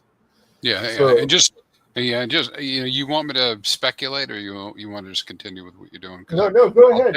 Let's chat. If you guys have questions. Well, a fun thing for people out there, right, that are listening to this is, yeah, you can get your community together and go put a stake up, right? That just for that, for fun, to do that and work together on something. It's good to have a good conversation and circle around something, right? Maybe get a little bit better deal, right? Because you get somebody to come in with 100 million or whatever in aggregate, some higher number, and you get more earnings. But then you have that token, right? Well, you could transfer it to somebody else, right, if you wanted to, right? But that same community could also say, hey, you know what? I want to go incentivize something. I want to go have fun with this. I want to do something with it. You start up LP, if you wanted to. You set a price on it. Do a Johnny Chaos method, where you give it a base. You do a fast method where you go set up an incentivized pool on $2 and start earning on top of that and build some hype around it. Anyways, I'm just saying there's some fun stuff you can do with it. So with that in mind, buddy, this could be a pump tires for Hex stakes if you wanted to do that, right? You could 100% do that, but just for so everybody knows, though, we didn't think that there would be enough liquidity for people to sell these things traditionally on LPs, right? But if you were a whale, you could, and you did a 50 million stake or 100 million stake or something like that. That could be the new Maximus, right? Well, yeah. Well, yeah. Not really saying it's a replacement for Maximus, but just in its own league on its own. You're 100% right. Somebody has to make a market, right? But it doesn't necessarily mean you got to be a whale to make the market. It is the only reason why we created the OTC, though. Yeah. That this was the impetus of the OTC. We figured that in the early days, before 2FUX was launched or FUX was launched, right? The liquidity for Trio, all the perpetuals, was tough to get around, right? You would have a hard time selling into those pools because people weren't pulling it very much, right? We thought we would have the same issue with these stakes, so we created the OTC. So I can go in and I can create a stake in this pool, pool 6, and I could take those SH6 tokens, and if I run into hardship or if I want to make sure that I break even, we've seen a pump, I'm going to sell enough to cover my bag, let the rest ride the meme token way, right? I can take those tokens, because this is now a tokenized stake. I can take those tokens, put it on Bistro, ask for a price, and sell them on Bistro, on the OTC. What is an OTC? What does that mean? Over the let's see if can you see the OTC? I can see it. So the OTC is basically a place where you can go and put tokens and put them up for sale, right? And it doesn't affect the charts. This is being sold trustlessly from one person to another. And I could put Hex stakes in here. and have and ask for a price. I can ask for HEX. I can ask for ETH. I can ask for INC. There's a bunch of approved tokens, which are RH tickers, stablecoins, and ETH, which are the tokens that you have to buy with. But with that in mind, though, you can ask for any of those tokens. That right here, there's some MCR 369 for sale. And it is the tokens that will be accepted are PulseX, Inc., two fucks, because they're a proud supporter of the Bistro OTC, HEX, and ETH. So any of those tokens that you, and there may be better deals in there because you can ask for different prices. If you would prefer to have more ink, you can offer a better price for ink if you would like. But this is not OTC week, so I just kind of want to touch on this. But that was the impetus of creating the Bistro OTC, was to be able to sell tokenized HEX stakes trustlessly on OTC. But wait, okay. But wait, there's more. All right. Yeah, this is related to Hex Week, because I can also come in here and put up HEX. I could put up EX and not hurt the chart, because there might be somebody else who wants something. Correct. I could even go in the reverse direction, right, and come up and say I have something else and I want HEX for it. Right. You know, you and can put do it up that way. 100%. Actuator has been up here quite a bit. Yeah. So anything related to HEX. In fact, I would probably suggest that for people who are looking to exit from Maxi. I mean, you could also try to do it if you're trying to accumulate Maxi or Deci. I mean, I don't know why somebody would right now, but people do different things, right? Right. And because the liquidity situation is what it is, right? And it's designed that way so that somebody can earn fees on it, right? So it's got to get super thick. There doesn't have to be slippage. You come in here and perhaps you get you don't experience slippage. It is in a way kind of a reverse limit order, right? You can do the high end side, right? So if I had a target price of a small bag of HEX that I said I would like to get 5 cents for it, I'm going to go on vacation, and if it hits 5 cents, somebody will snap it up while I'm gone.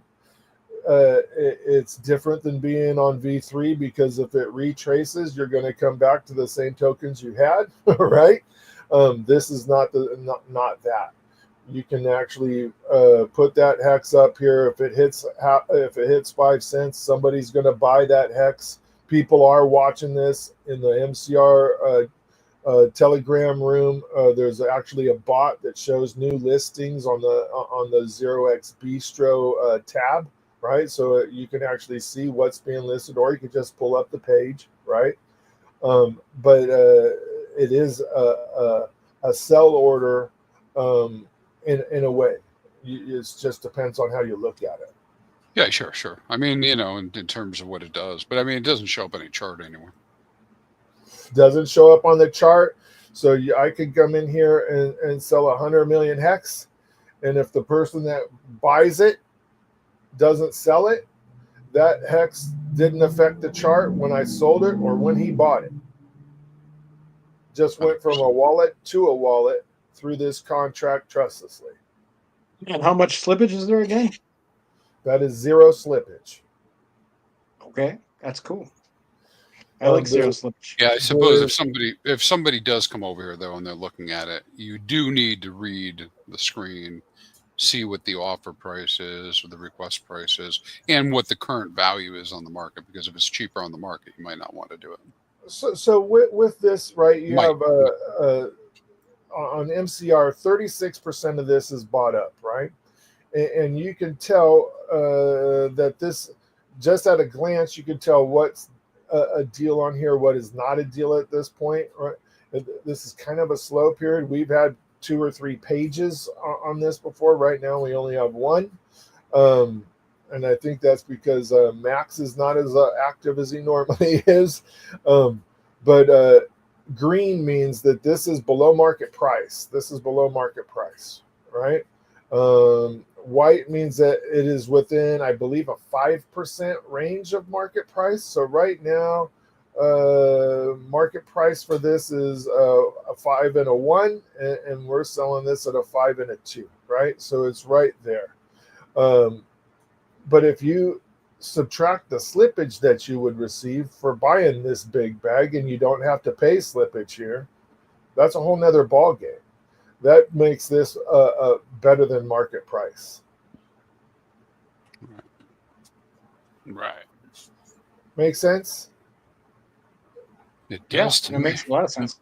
All right. So if the OX Bistro tokens go on here, like what do they show up as? So they would show up. Or not OX Bistro tokens, the Steakhouse tokens. It would show up as SH6s. Okay. And oh, by the way, this is also on Ethereum. So if you would like to sell your HEX or your HEX stakes or any other token on Ethereum, this protocol is also on Ethereum. Oh, nice. Sweet. So once this is done cooking, right? So we've all ordered. Somebody clicked the button. The steak cooked. Once that 69-day period that Fast Abdul wants is it has expired, somebody clicks in stake, right? And there'll be an in stake button down here, and it'll say in the stake. You, by clicking that button, have put yourself in a good position, right? You're reimbursed gas fees, and if anybody doesn't claim their stakes, just like the OA, right, or just like not OA, just like having the 2-week waiting period that native stakes have, that hedron, you also get hedron with this. The hedron and the hex start to bleed out. Some of it goes to the person who ended the stake. The amount that you pay continuously to end the stake is the cost of the end stake times the amount of tokens that you have within that pool. So you are always paying a percentage of the pool based on your how much of that pool you have. So if this is 100,000, if this is a million hex in this pool, and I put in 100,000, I'm having to pay 10% of the unstaking fee. Got it. The other cool thing about this is there is never ever an early in stake. Oh, I was going to ask you about that. Yeah. There is no EES in this system. Every stake created on Steakhouse goes to term. Very nice. The way you EES out of this is you go sell your tokens on Bistro or in an LP. That's how you EES. But other than that, you do not have any other form of getting out of this. This goes to term.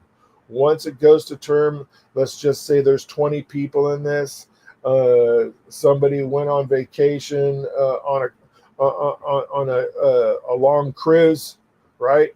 Didn't realize that they are planned that cruise for when their hex stake came out. Somebody can come down here and click bleed the hex, and bleed the hex will take the hex that's left in this protocol and send it to stakers that are within the Magic Carpet Ride buffet. So those MCR tokens that you saw, those people that have those MCR tokens staked in the Magic Carpet Ride buffet start receiving this hex.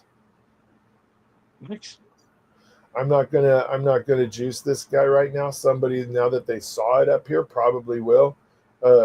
Ty likes to press this button a lot. I have not pressed it once yet, right? But there have been some pretty healthy gains. There's some people that have lost 20,000 hex or 40,000 hex because they didn't realize that there was their stake was due. Any questions So on if that? somebody else presses the end stake button, right, but you don't go and claim it, then the bleed happens. Correct. So if I go in there within the 2 weeks and I redeem all my SH6s, right? I Yep. get all my hex and all my hedron if it's within the 2 week period. If somebody else does not claim within that 2 week period, that hex and that hedron is remaining in the contract for pool 6, and it follows the same mechanics as the what do you call that, Crispy, when it bleeds out? Well, penalty. Penalties. Yeah, the bleed out feature, right? It has a name. But It's a late penalty. Yep. yeah, so the bleed out feature works the same, except for that hex no longer bleeds to the OA. I'm pretty sure the OA has enough hex, right? That hex goes to people within the RH ecosystem that have MCR staked in the buffet, and it no longer goes to the OA because this stake went 2-term, full length, was unstaked when it was supposed to be, and when people claimed it, all that hex went to the people, and when people didn't claim it, people who have MCR staked get that hex.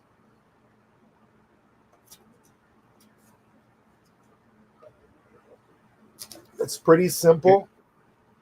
So if you know hex staking, you can do this, and then if you know Dex, like you can use Steakhouse, and if you know Dexes, you can use OX Bistro. Like it's no more complicated. Yeah, there's Actually, only it's easier as far as Steakhouse is easier than hex staking, I think. right. Yeah, front end better. And if you have any issues with your wallet, I think that this wallet's compromised, blah blah blah. I got some funny messages. I don't like this wallet. I could take that whole stake and send it to another wallet. I could take that whole stake and send it to a Gnosis safe if it's a 15-year stake. I can exit it out of the Gnosis safe when it's time to collect it and put it in just a burner wallet, collect the hex, send all my rewards back to my Gnosis. You know, a lot of people talked about trying to develop things, right? They come up, you know, because we're all in crypto, and so it's like, well, I have an idea too, and I'd like to do something. But a lot of the times we kind of preface it with it's got to be something, at least in my circles, right? Something that supports hex. And damn, has it been hard to come up with things that supports hex, right? Because everything ends up being another copy of hex, right? Because what we know that works really well is that methodology, right? And anyways, so kind of like jumping forward, this is pretty cool because so let's say somebody wanted to do some sort of like an add-on module, they could actually build it on Steakhouse, meaning again creating those tokens through staking. And then I have thought about creating some day 3000 hexes, hex stakes, right? Some SH whatevers, right? SH20s, and make them day 3000 and send them to actuator guys, right? And see if they could work those into their plan, because I can actually pinpoint those dates on this system. And create tokenized stakes to feed into actuator. Well, I think definitely you can relate it to that, right? For anybody who doesn't know, actuator has these HTT tokens, and one of the chosen dates is the HTT 3000 date. And so if you were to make a stake that ends, you could make some sort of a relationship that ends on day 3000. Wouldn't be exactly the same value per se, but you could make a relationship between two stakes that have hex coming out on the same day, and they would have some sort of relative value, and you could like build a little ecosystem around that. Right. It could be fun. You know, like an anniversary date or something, like the 10-year anniversary for hex date, you know, something of that nature, you know, and kind of hype it up, get people to do it. There's also some people within this community like Papa B and a few others that have their staking ladder is legend, right? I've often thought that there could be some community leaders out there that take a hold of this and say, with a group of people, all right, you guys, let's build your staking ladder. We're going to build it together. We're going to fill a ladder from 10 years backwards or whatever, right? And have that group of people participate together, get a bigger pays better bonus, and fill a rung on that ladder once every 30 days. And like have it be a 30-day rolling stake, or what? Like how would you structure it? I would have like, let's just say Crispy wanted to do this, right? And then said, okay, this month we're going to go out 90 days. And even though he's a Cuatro Cinco guy right now, right? But we're going to make a ladder. We're not going to do all Cuatro Cinco. Some of you guys aren't going to live 15 years, right? And so I hope we all live that long, but yeah, I hope so too, buddy. But we'll see. So we go out to we go 10 years out and we work our way backwards or whatever that looks like. And he says, so at the beginning of the month, we're going to create a new rung on your ladder, throw what you can afford to lose into that rung. And you guys have 48 hours or a week to participate in the pool. You guys are all admins or at the very least participants in the Steakhouse chat. You have free reign in there, right? To gather people and get them involved in this. And of course, Magic Carpet Ride would put it all over X and say, everybody, Crispy's doing a ladder. This is rung one on a staking ladder that should set you up for a 10-year ladder. And everybody participates as a group. I would love to see that. That's what this was made for. If anybody remembers, Magic Carpet Ride was set up because we were trying to get people the same type of yield, the same type of multiplier on sacrifices that people like God Whale did, right? So this is a way for small fish to swim with whales. Get a bunch of them together, get the same bigger pays better bonus that big whales get, and half and a fraction of the fees when you get out.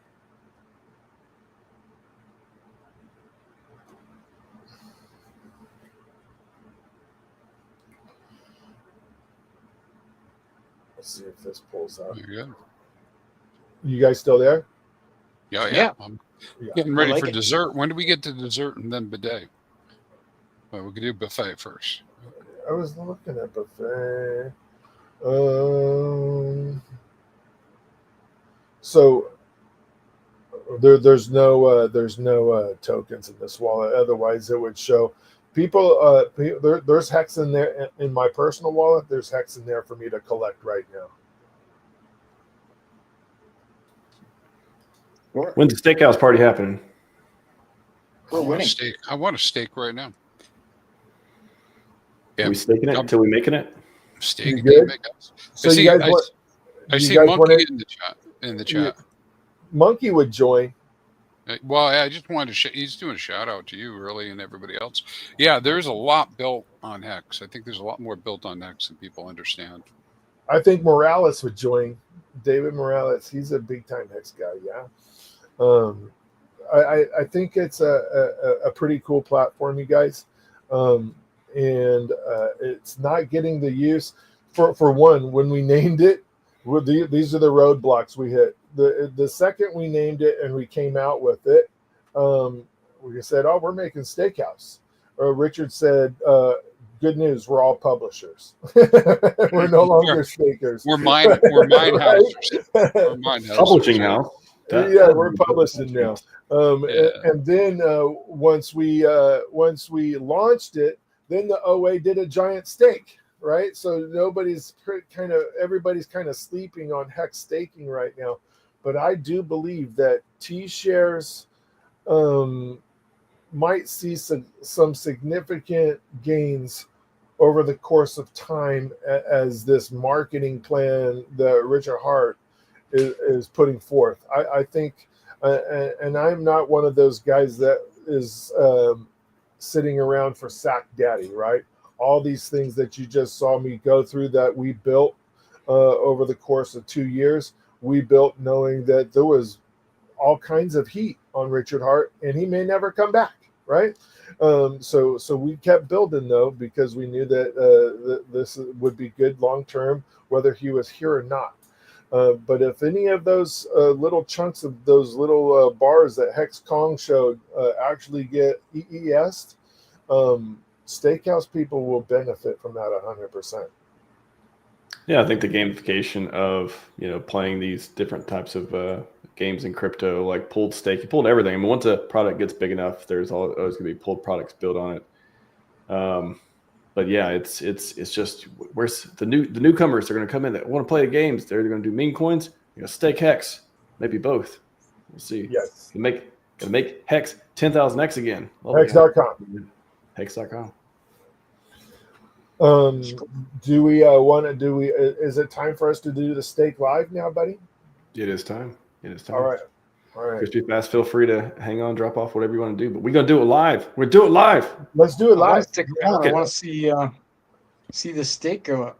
Let's go. All right. Let's go. Stake it up. All right. You guys don't look at my pin, okay? I'm monitoring how much screen muscle caps. movements you have. I'm screen You measure capturing muscle right now. movements.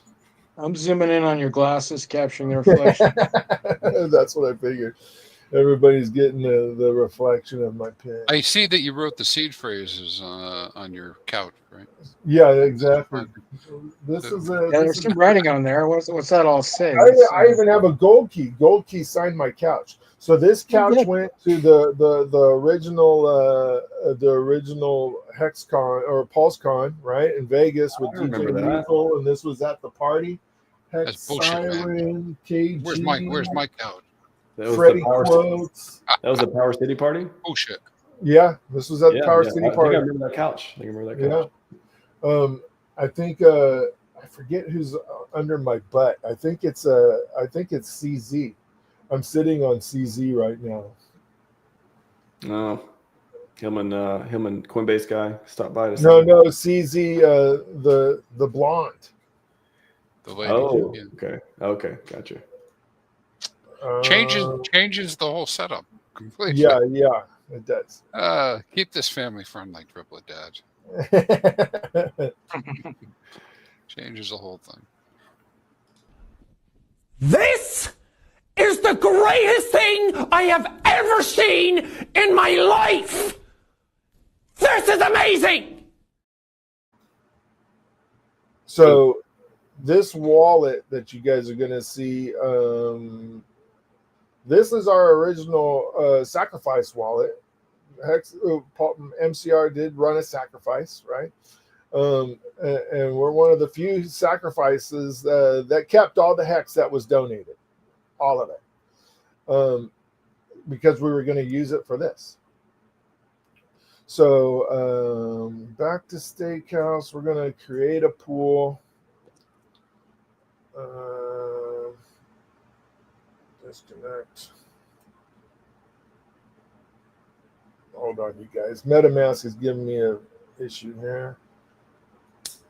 So when you create the pool, do the tokens go into your wallet right away, or does it have to wait for the time to tick down on the window? That's a great question, buddy. You can actually let me get back to that screen. You can actually, if I put all my tokens in this pool, right?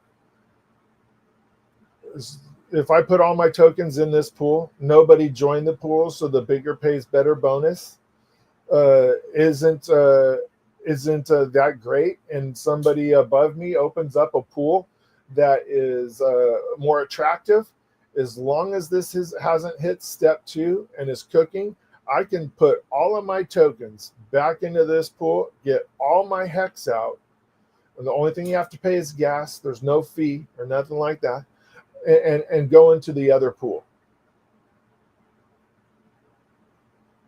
As long as it's not hit the cooking level. Very nice. All right, there we go. Sorry about that, you guys. So we are going to the dashboard. Cool. Which, just a note there, if they were being sold on the OTC, you'd want to go check first to make sure they're already cooking. Yeah, I don't anticipate exactly. And once we do this, I'll show you guys. We have a link underneath those pools that takes you right to Hex Scout that shows you how the stake is doing. Okay, cool. How many days do you guys want to do? Well, Let's keep it like let's keep it under 90 so people can test this and not know that their freaking stuff is going to be locked up forever, right? That's what I would like to do. Right. I had only one answer for you. Yeah, you were going to say 5. Go ahead. Of course, you do was. 90 days. Yeah.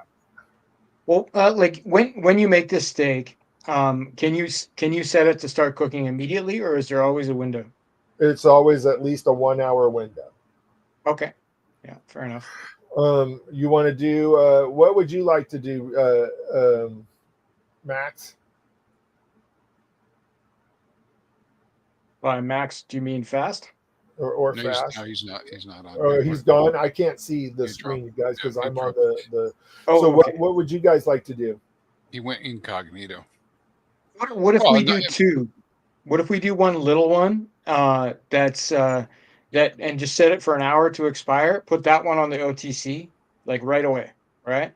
And then do a longer one and have a much larger window for people to enter it. Mm-hmm. Oh yeah. We can still take the tokens, even though it hasn't expired. We can still take the tokens and go place them on the OTC, regardless of length. Okay. So we don't have to do two. It'd be better just to get more firepower into one. Bigger pays better. Yeah. So you want to do 30, 60, 90? Let's stay in the 369 style. And What would can we do half days? Can we do like 30.5? You cannot. I'm joking. Full days only because we're working on the Hex native contract, bro. Indeed. Yeah, just like a real steak. Yeah. Cool. How does 60 sound? I like 60. All right, let's go to 60. All right, so we just put together a stake duration of 60 days. How many days would you guys like to keep it open? Well, for this 48 hours, 72 hours. I'd say 48 hours for this, right? If you're all right.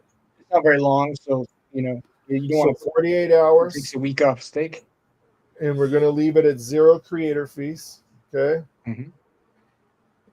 All right.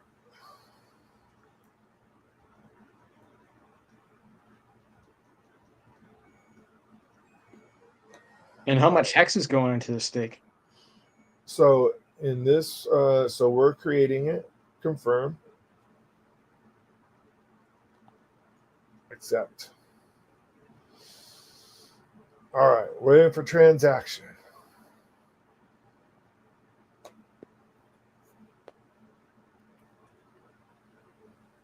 All right, so now that pool is created.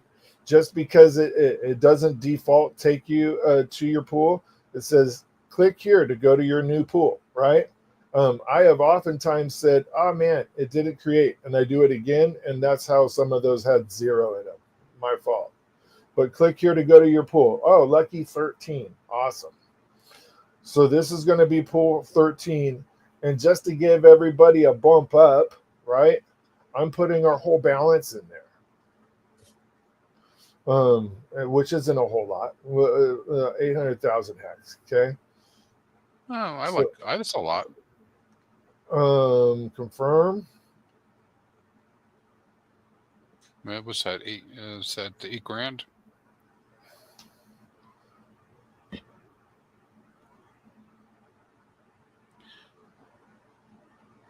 There you go. It's in.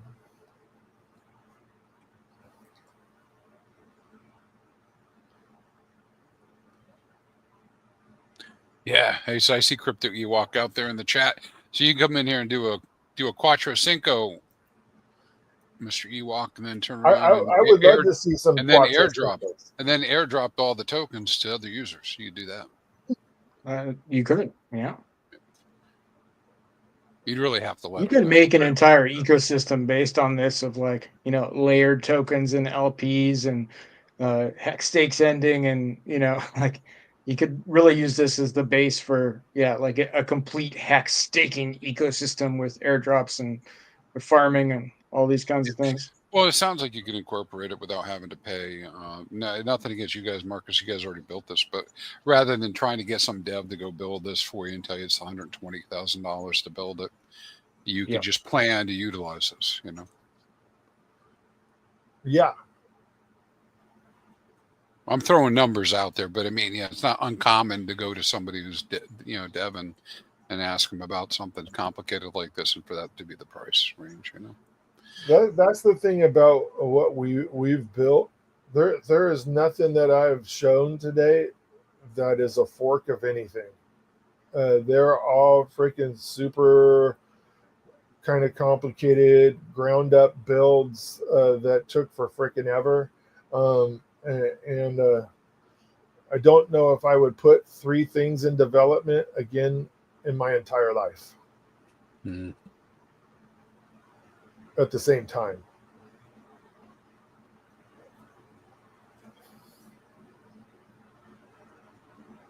All right. The first one was an approval. Now it's depositing.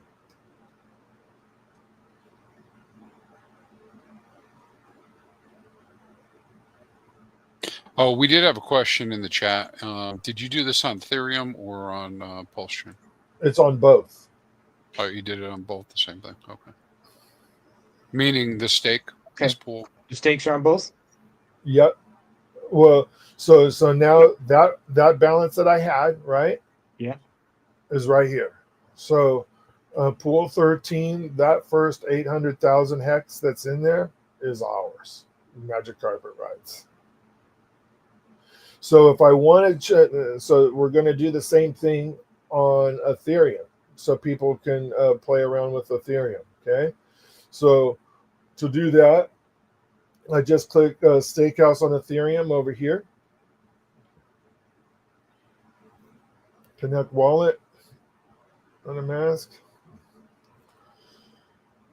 Next. All right. And we're doing the exact same thing. Go into pools. Create pool. We're going to go to 60 days.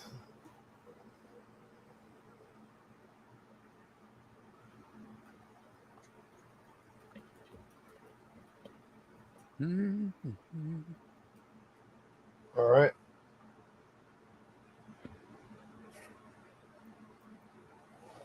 $48 hours. 0 creator fees. I'm going to create.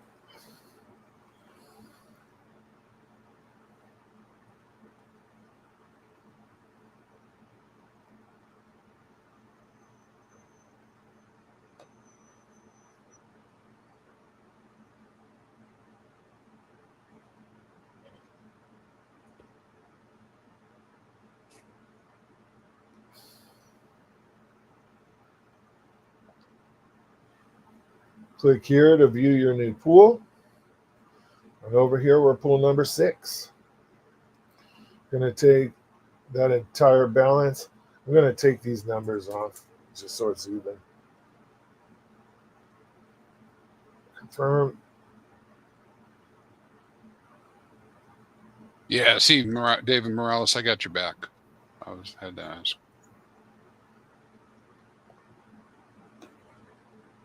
Yeah, Hex Monkey, you're joking around about Ether, but it's possible they could use this for that. I don't know how the software is written. You could 100% use it for ETH but we have not built it for ETH. Somebody say ETH the most amazing network ever made. And then ETH pow, pow, pow. Yeah, pow. Who's got a billion hex on ETH pow? Tell me in the chat if anybody. Fast. I'm pretty sure I do. And all right. Pow, pow, pow, pow, pow. All right, stake pool number 6. Sorry, I had to.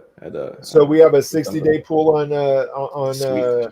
pool 6 on ETH and a 60-day pool on Pulse. Nice.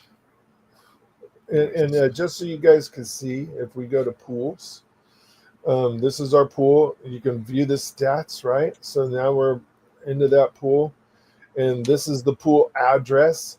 Once some other people get in there, right, you'll see some participation on Hex Scout of who's in this particular pool. And right now you just see me, right?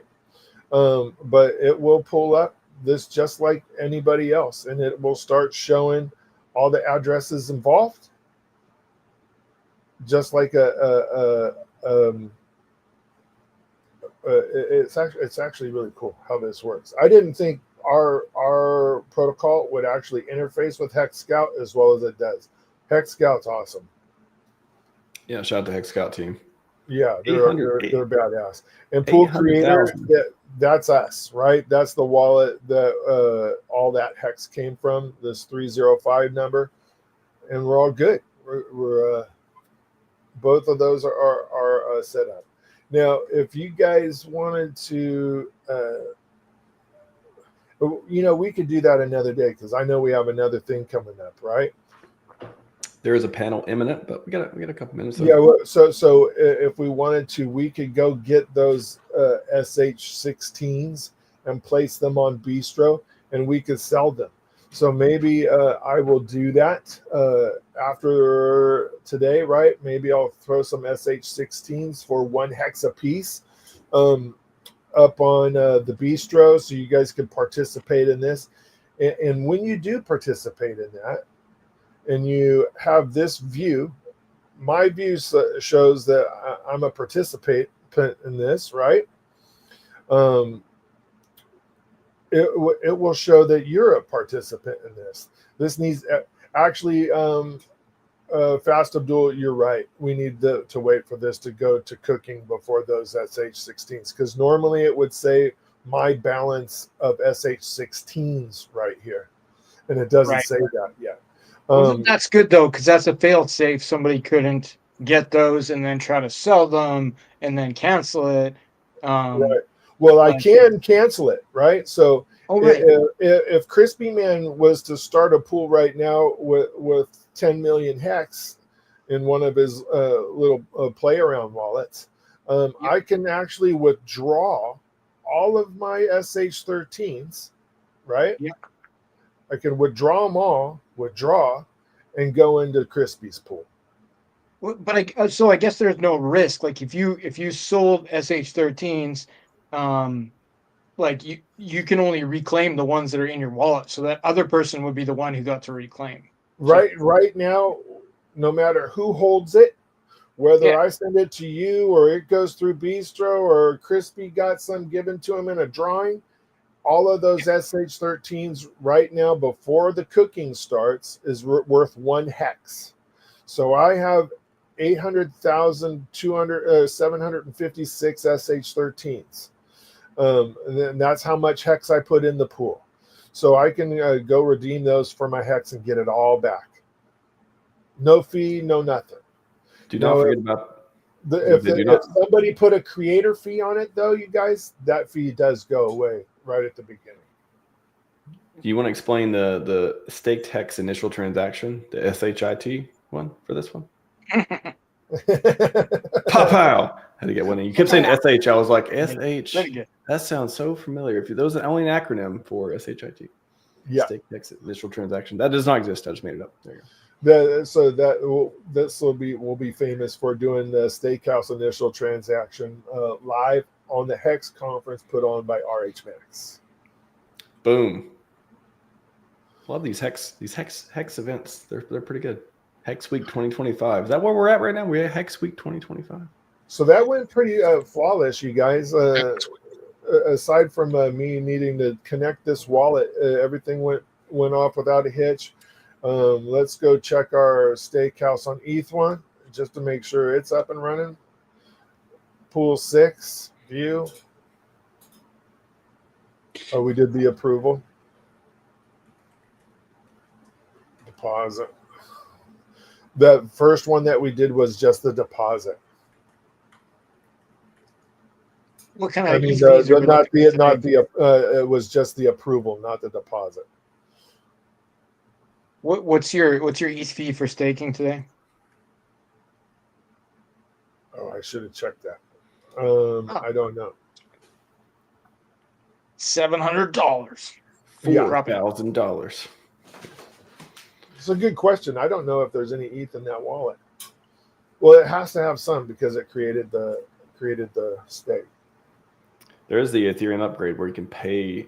I mean, I think some dApps allow you to pay gas in another token. So it'd be fun. I was just thinking, if you were like, oh, you could pay it in Hex. I'm paying 1 million Hex to end a 100,000 Hex stake. No, don't do it. Don't do it. Make it the cow swap of stakes. Yeah. Mm. Now that's Current prices, I don't think it's an issue. You know, those Ethereum upgrades did what they're supposed to do, and price it's been pretty good. Yeah. So you guys, I think we're good on this, you guys. If you guys want to start the panel, I'm good with that. All right, and all of you feel free. Any or all of you feel free to stay on for the panel. If not, totally okay too. But all right. Yeah, stack panel. We got some green room people. It should be pretty fun. Thank you, gents. Stake in the house. Make Hex staking, pulled staking great again. That could be a hat as well. That'd be pretty cool. That'd be a good one. Thank you, buddy, for having me. Let me put this up. I appreciate it. Of course. Thanks, Thank you all, gents. Thanks for building it. Whoop. Whoop. Whoop. Click too many buttons. A little while on that one. I was like, how do I get the number of screens to reduce? That was awesome. So many great products. So many great staking products, and I really think that once retail comes in, once we get this market going, we'll have a lot of fun stuff. A lot of people be involved, and we'll just be able to make Hex pulled staking, make Hex staking, make all the great agains, all that. If you prefer that, if you don't make great again, that's fine too. Anyways, stack panel coming up. What are we gonna do? The intro to the panel. Let me pick one. Let me do this. Let's do Crypto King. We haven't heard that today. Let's go.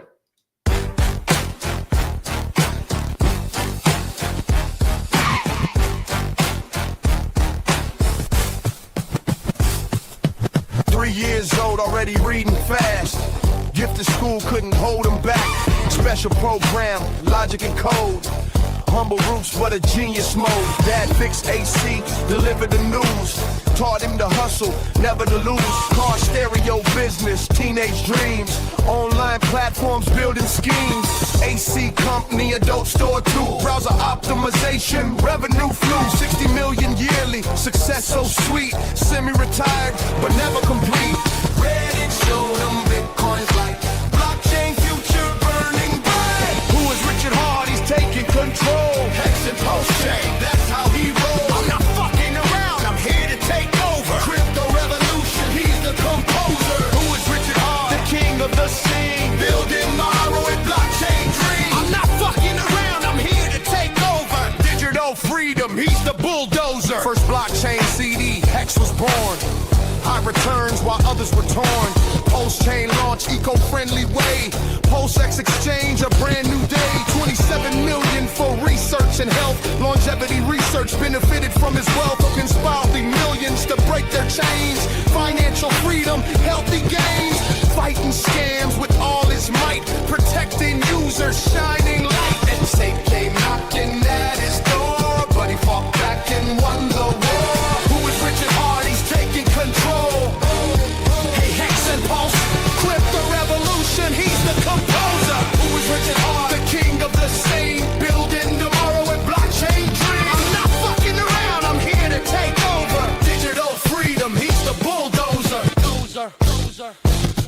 Red notice came from Interpol's call. Finished claims, trying to make them fall. Tax fraud allegations, assault they say, but the system's broken. Games they play, business rivals using legal schemes, crushing innovators, killing dreams. If haters wanted to get me down, they'd raise more than my 27 million crowns.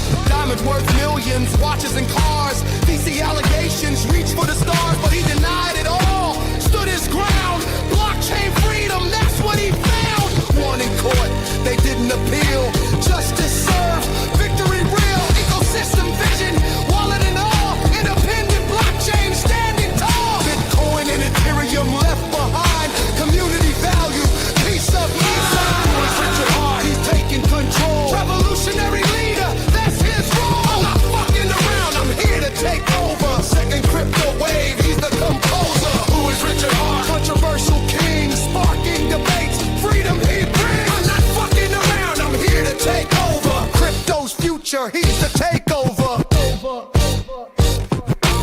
Pivotal figure in digital space.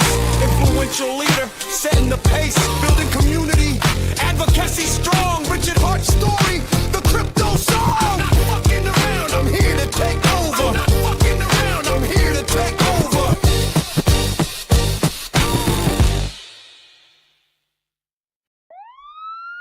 Don't look at me, I'm a ghost in the street with a red notice. Guys, this song gets me pumped up. What's going on? Damn, that is a super hype song. It's It is. Right? feeling it. I hadn't heard that one before. I like the name of the group, the Red Notice. That's pretty awesome. I know. Yeah. It was like I saw this by Red Notes Group. Like, yeah, of course, we've got every single thing that happens in the community, or otherwise, there's either a team or a meme or otherwise from it. So it's yeah, that was a great song. Though. Yeah, we don't usually. There's not a lot of F-bombs dropped on the show. Not that monetized to matter, anyways. But most of half the music you'll see some spicy lyrics from time to time. But B hits hard. That's the point. B hits hard. Gents, Triple Dad staying on. Awesome. Crypto Ewoks here. Excellent. If you all didn't see the what is the Hexican earlier, awesome. Well worth your 15-20 minutes to watch that. Big Krakowski's back. How's it going, sir? What's up, sir? How are you? Doing good, man. And Kyle as Good to well. be. Yeah. What's up, man? How are you? Good to have all of you. Yeah. I'll let you get started. I'll pop in and out, and yeah, get a Hexi in here. Get a Hexi. It's all up to you guys. It's awesome. Going on, fellas? What's up, Kyle? Us builders on Hex need to stick together, buddy. Yeah.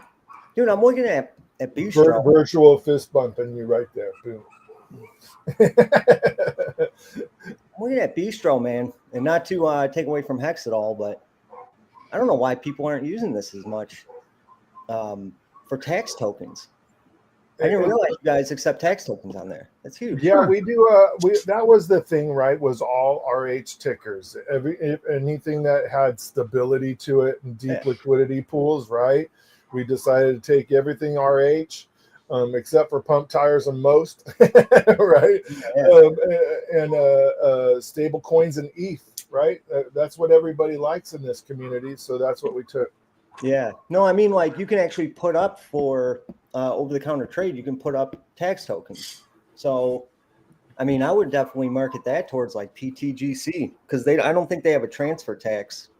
And if you yeah, that's true. Yeah. Yeah. That'd be a good way to get around that. Whatever their percentage is. I'd be like, yeah, don't sell. There's been a couple of tax tokens that do have a transfer tax.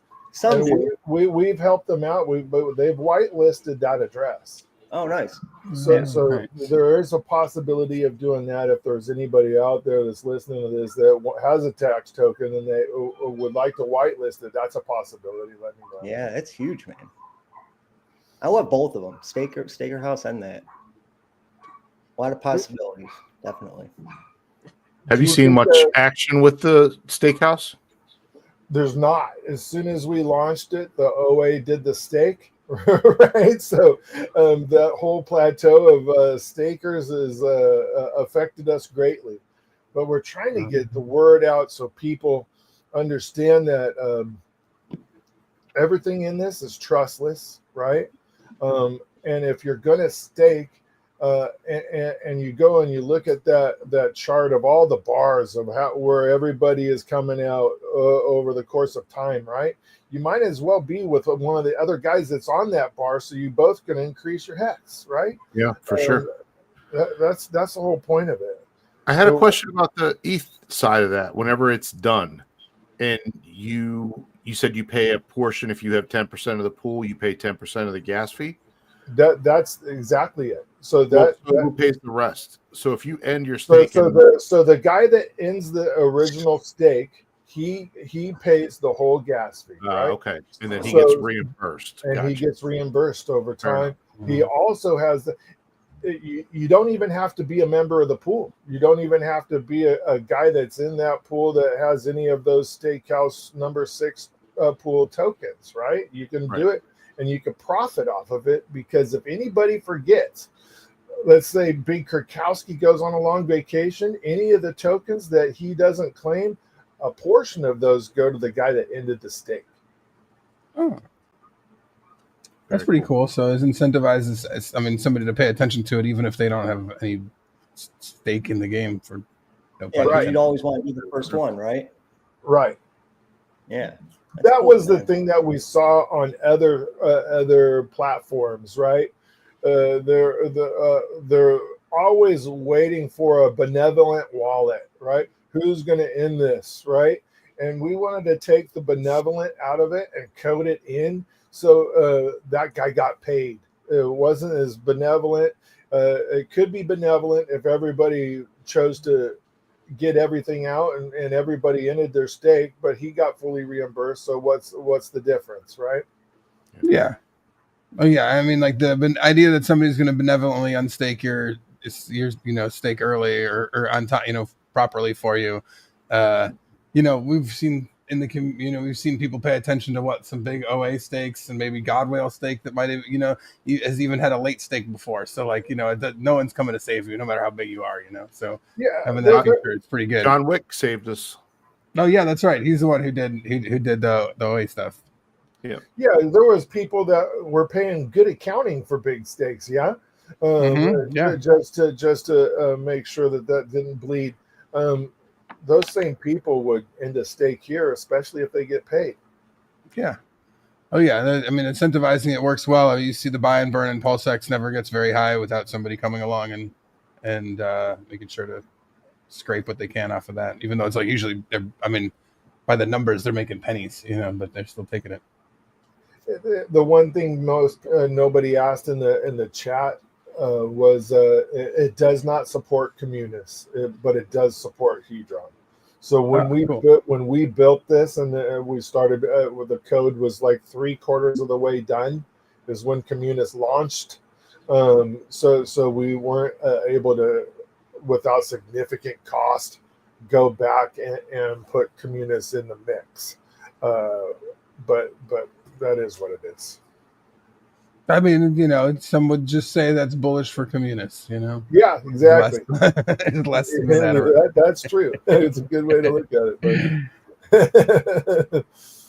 So what's the average gas spend so far for end stake? It's just normal, right? I mean, it's just normal, but because the Hedron, gas has been so low, right? We're taking that normal gas and we're splitting it up. In this case, with the one I just put on there, that's going to be split up at least in 700,000 parts, right? Yeah. Which I'm going to pay 700,000 of them, right? But hopefully people join that just to see how it is.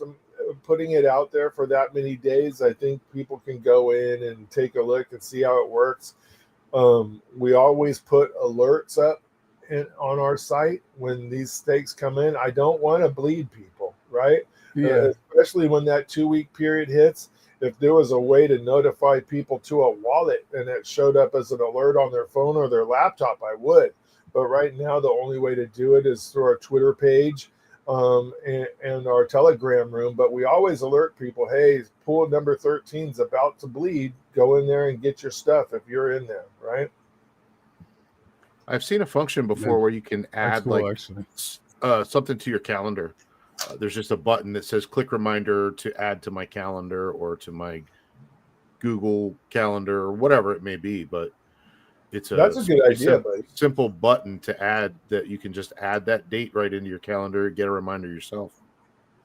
All the days where my end stakes come up, it's going to be real annoying in my house because there's going to be like 2 of my phones going off, all my computers, laptops, all my Alexas and all that. It's going nuts. I've gotten busy and actually bled some of my own personal hex to MCR stakers. I forgot to unstake one of my very own, and the guy that I'm partnered with in this, Ty, the Australia guy, he didn't realize it was me and kept hitting the bleed button on my money. Or he did know. It's hard to tell with Ty. Yeah, maybe he did. Yeah, I have had several onboards over the years. I to track down. You know, I've got a whole list of everyone's stuff, and I'm like, yo, you guys have. I called you 2 weeks before the stake was up. It's like, hey, how's things going? Make sure to do that. And then now I'm like, it's like now it's 100 days later, and you still haven't done it, dog. It's I can't help you. You gotta save your own money, man. And like they used to be able to get account for other people, but I haven't in the past unless somebody else has a tool that they know of. But like another HEX and backup HEX, and what was the other one too? There was one that was like a gangster themed one. They all none of them are working properly anymore, as far as I know, to like be able to good account somebody else's stakes for them. I don't know if there's somebody, if anybody knows like this is in the chat, I'd give it out to the chat out there. I'd love to know of another tool that's public so I could you could unstake other people's stakes. I used to be able to do that. And not to bring up open old wounds, right? But everybody used to be glued to Staker app, right? Yeah. That was on your phone, and you were able to actually see when everything. So people were looking at that multiple times a day. So I think the good accounting function is probably a little more prevalent now than it used to be because people were glued to what it was doing prior. Yeah, for sure. You weren't going to miss it in those first couple when Staker app was out. I mean those your morning dopamine was like just to refresh that shit and we feel okay. Well, don't forget Hex Scout has an app as well. Yeah, that's Hex Scout is probably my favorite currently. That that does a great job at tracking that stuff. Yeah. For the phone, you want? Yeah. Yep. Yeah. It's in the App Store and the I think the Android Play Store. You can get them. Yeah, there's a bunch of. I mean, it's cool to see how many people are developing different things on Pulse. You know, like there's a lot of different wallet trackers, wallets and wallet trackers that are out. You know, because for a minute there, everyone was pretty upset that Rabby pulled support here for us, and I don't think that really now I don't it's not that big a deal. You know. There's a lot of people who have developed a lot of stuff for tools for the community to use. And Hex Scout is probably one of the better ones for Hex stakes. Cause that's one of those things that like Hex stakes over the years, like there's a lot of DeFi stuff these wallets will pull in and like you need somebody who's got to write that specifically for Hex stakes. And I doubt that brother KG is too upset that Rabby went away because, that Money wallet has done some really cool things. Now that they've integrated update this last week, right? Yeah, I was going to say, and it's really the timing of all of that is great for them because I felt like their product pre-Rabby pulling our support, like there was some things that I was like, man, you guys need this and this and this, and then now like almost everything's there and looks great. So I'm very thrilled with their progress as well. Yeah, they integrated wallet support, or for Wallet Connect, they did the go.hex.com would never connect with it because it's only MetaMask. So they did where you can basically clone it to look like MetaMask. So it connects to that now. I think there's 4 different ways where different dApps will connect to different protocols. And they've done and updated for all of them. So they've done some pretty cool things. Got a Hex monkey in the house. Monkeys in the house. What's up, Monkey? Monkey? What's going on, brother? Good to see you. What up, gents? To answer the question that's in the chat, the honest question about and not FUD, The one above. Oh, that. yes. No, the one about how is it still blockchain CD? I was just talking about this yesterday. I was just like, man, I will tell you how much staking has saved me over, like, mentally, as a mental thing, like whether the gains in actual numbers of hex were there or not, like the fact that I didn't sell my stack entirely at the top or bottom or wherever along the way, and it's just alone, it saves you from yourself. That is one thing that is for sure true.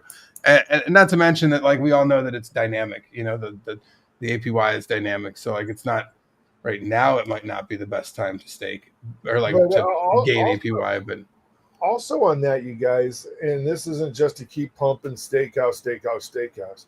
If your average payout per T-share the other day was a little over 1 hex per T-share, right? And you maxed out the bigger paid better bonus of 10 times, right? So you would actually be getting 10 hex per T-share if you were to stake as a group. That is now over the 7 hex that we were receiving before. Well, you can also compare a bank CD, right? You're investing in the US dollar, which goes down in value all the time. Whereas you're putting the same and getting about the same interest rate. If Hex never does anything as far as price goes, you're staying at a 4%, roughly 5%. But it has a much higher potential of price to go up. That's only for now. I mean, the OA only has or the OA has how many stakes? Like 10, 15 that are spread out. So once those stakes end, the APY will go back. It'll go up. I think nobody talks about that. I feel like I've been trying to talk about it a little bit more too on stream. Is those aren't forever. Like the APY is down now, but it's a ladder. It'll go off over time. So unless they restake.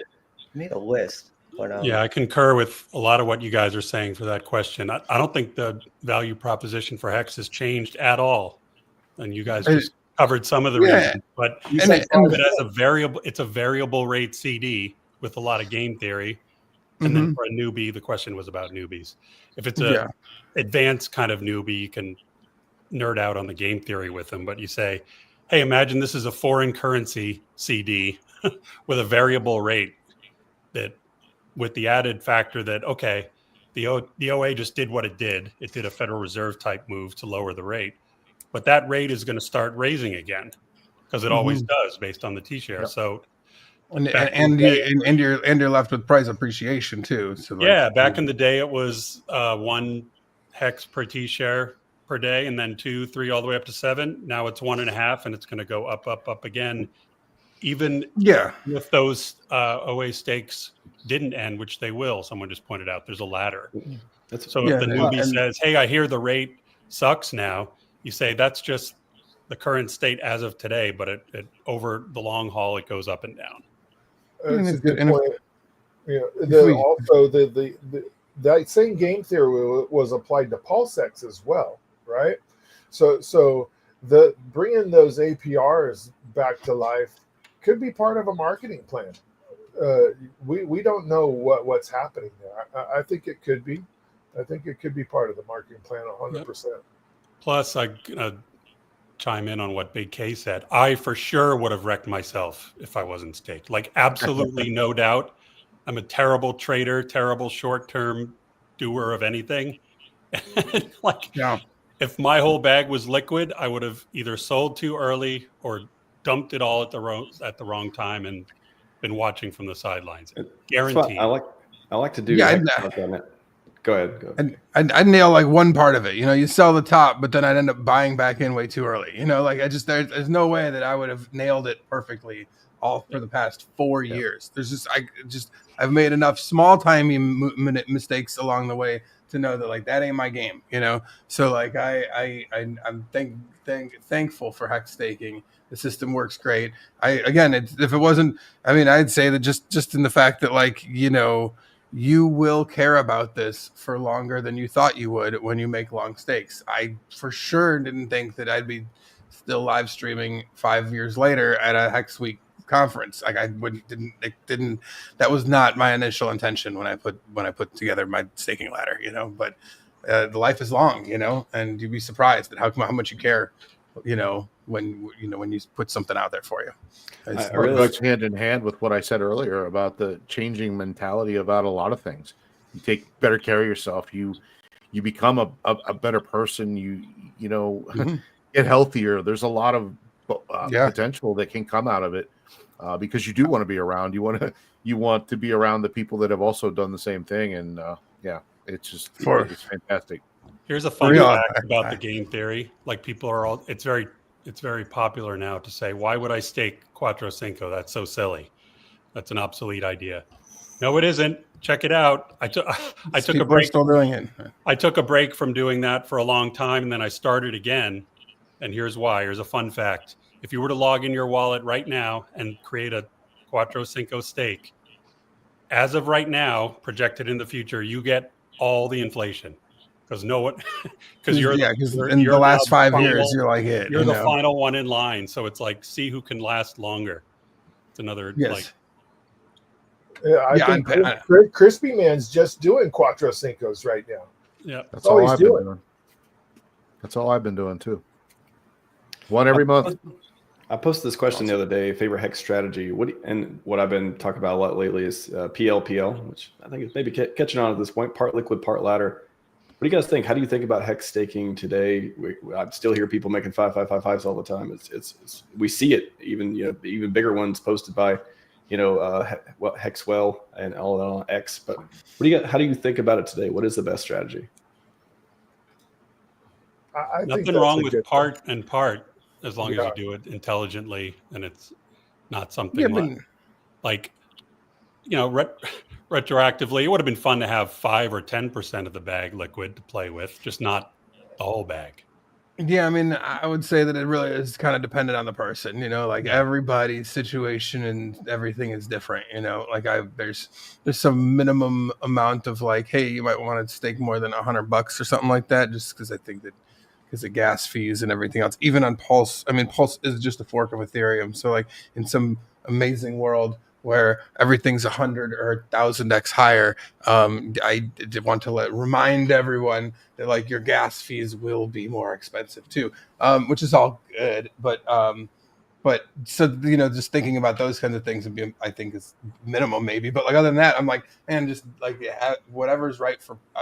I'm always a fan of telling people, and crypto for me has been something that, like in general, like participating is always better than not at whatever level you can, because you can the potential for airdrops and other tokens launching and giving them to you for free because you'd staked whatever. All that has been insanely profitable for the past 5 years. So like I highly I'm like, please just stake something, do something, click a couple buttons at least, that poll that it was either Satima or the other guy that always puts alpha up. This is your last chance, final warning, right? I forget his name off the top of my head. He had an interesting poll out the other day that said, how many of you know what Big Payday is? And 40% of those people, over 40%, had no idea. They weren't here for Big Payday. Right. So these conferences and the ladder discussions, part liquid, part ladder, the things that Kyle builds, the things that I build. And because Hex is out there for 15 years rolling, right? Every day, this is a 15-year freaking extended market as far until we stop. Right. There's going to be guys like Kyle and I that are building stuff on Hex for the next 15 years. And there's guys with millions of dollars locked away, like people in the community with millions of dollars locked away for 15 years. There's no other crypto where the outcome of it. That there's going to be some guy still standing there, 10 years down the line, 15 years down the line. So it's just, And one thing I wanted to come on and chime in about regarding all these amazing products built on top of Hex, like Steakhouse, OX Bistro, Actuator, and a dozen more. Like there's so many, I've lost count. And I know from conversations with people, a lot of folks are saying, well, I don't need that. My bag's not big enough, or I'm not advanced enough. I don't need Actuator. my bag's not big enough to require using an OTC desk because I'm not going to, wreck the price. My one-word response is yet. Think about one day, like a lot of us have T shares, hopefully.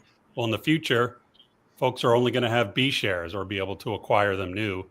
So at some point, if as enough time passes and market prices go up, you might have a big enough bag that you could hurt the chart if you market dump.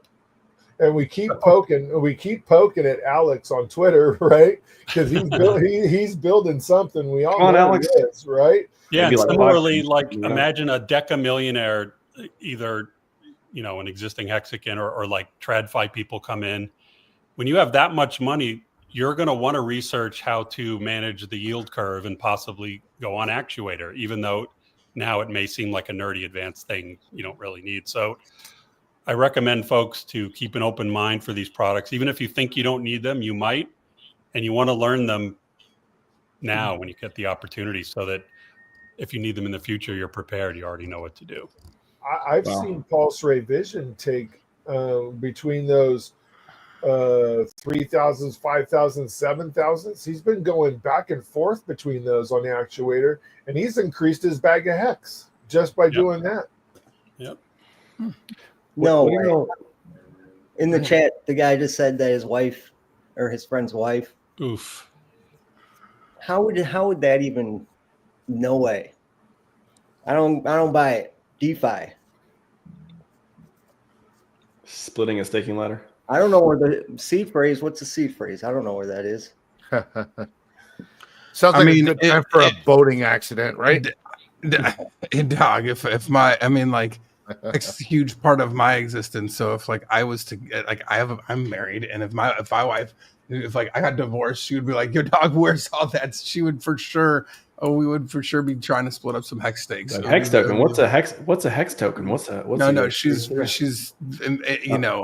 much. That's what you would be doing. You would be doing that. I'd be all like, "What? I don't know. I don't crypto. What? I'm a Bitcoin miner."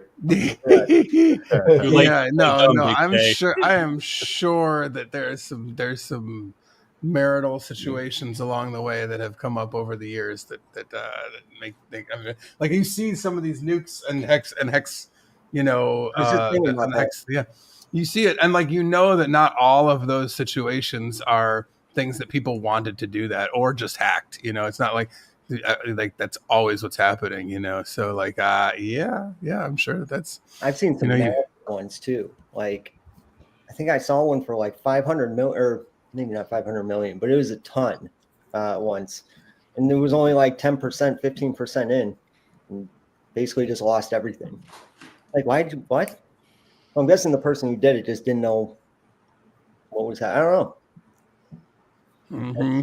And one of those other mysteries in Hex. No, that's the thing. There's a million different. I can remember postulating about all the different reasons why you might need to use a good accounting feature, all the reasons why all this stuff is built into there, or what and everybody's situation is super different. So I'm not I always think it's wild when I see massive unstakes like that.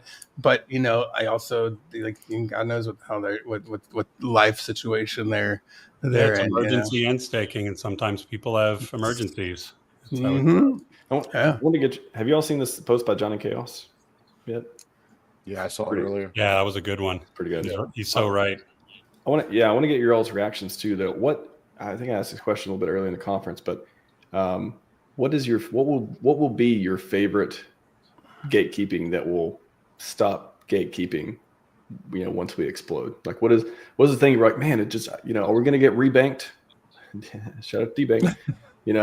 Coin market cap's going to properly rank us, like all the different stuff, influence stock. Like what will be your favorite thing that'll happen? You'll be like, yeah, that's cool. I think influencers showing respect would be the biggest one for me. Like I could care less about the centralized exchanges personally, but I think if even a small or even of a large minority, I don't know, 20, 30, 40% of the haters in the influencer world just realized they were wrong and started shouting us out, that would be a nice gate to fall down. I won't hold my breath. Yeah, and I mean, like I said, every time we get somebody else who decides to say nice things about Hex who didn't before, I'm like, come on in, brother. Like, like I don't care who it is. I don't care. Like I said last night or whatever, if it's Tone Vase and he's like, I like Hex now, I'd be like, sick dog. It's fucking rat. Come on. Come on, stream, and bro. it is possible to change your mind. Hell, Big K's an example. He confessed, Yeah, who is this jerk, Richard Hart? And then you couldn't studied more. stand Richard. Straight up blocked him. Straight up was like, fuck this guy. That was how I started. Like he was arguing with Roger Veer, who I respected greatly, and I thought he was so wrong, and not only wrong but annoying and stupid. And so, like, I chose to block him and fucking paid dearly. Like, I could, like, if you see my, like, the hitting the block button, if they could, like, do, like, a meme where it was like, and here's his portfolio. And it was just like, all the way until I, had to come out of my echo chamber and unblocked a bunch of people. But, like, he was one of them. And it was pretty eye-opening to be like, this loudmouth asshole is pretty right. He's really annoying. And by the way, even if none of these gates fall, not to derail your question, Max, it doesn't matter. We'll succeed anyway, just like we did, the last major bull run. I mean, that's one of those things about like crypto in general. Yeah, like I mean, that's how this worked to start in crypto. Like the whole point of crypto in general was like, we don't need all that other shit. Like we'll create a competing, parallel existence. Like here's a financial system. It's just like that over there, just our own. And that was basically the idea. So going from that to like, that's why I felt similar here. We haven't needed centralized exchanges. I mean, it'd be nice. All that would be nice. I'd love for cool influencers to say nice things about us. That'd be super sick, but like we haven't needed that stuff. It would just be added bonus. Kind of trickling in, right, into our and it's nice. Each little one we get, and like some of them, like homeboy, the concrete dude, Tiger King crypto. Dude, he's great because he was like the biggest hater. He was like ready to like go open season on Hexicans out there. He was, and then for him to change his game is fantastic, And like I said, I every one of them that decides to buy and ride it up with us is much appreciated and welcome with open arms always. Well, how many years do you think it takes for them to really realize that? All right. It's not a scam. It's not going away. These loudmouth, obnoxious Hexicans are still here. At what point? How many years do you think really takes for them? 3? 2 cycles. 2 cycles sounds about good. I mean, a lot of people took a long time to learn with Bitcoin. I've just seen day in and day out. You just see a coin just go up, down, done, up, down, done, up, down, done, or coins that you've bought that you've lost the keys to or whatever it may be, and you sold right away. And then like that, when I came across Hex, I was just like, my God, this is what I was looking for. This is what I've been looking for the past like 2 years. Just something straight, honest, no one can rug, nothing, like there's the OA, that's it. I'm still trying to decide if the OA is a good feature or not. But at the end of the day, I know that all the whales could dump if they want. Price could go down crazy low. It's still going to go on. It's still going to work. Well, so far the OA has been benevolent. I don't think they've made a bad move. I think they've saved things 3 times now. The inflation was out of control, and you had to slow it down. And what happens when inflation slows down? Well, it gets more scarce. We looked earlier, 93% state. 93%, yeah. There isn't much out there. Burn all the coins, bro. Burn all the coins. Teach us how benevolent. I would love if you put it in an automatic contract that would like somehow work along with various other factors to stake itself. So then you could kind of know what its thoughts were. You could kind of build around that. But either way, random's fun too. And there's a lot of haters out there there's a lot of dumb haters. So setting them aside, there's a lot of really intelligent haters that, I mean, I can be bold and say if they just chilled out and calmed down and studied the truth for like one day, they could get it. because all the things the haters say are so easily disproven if you just look.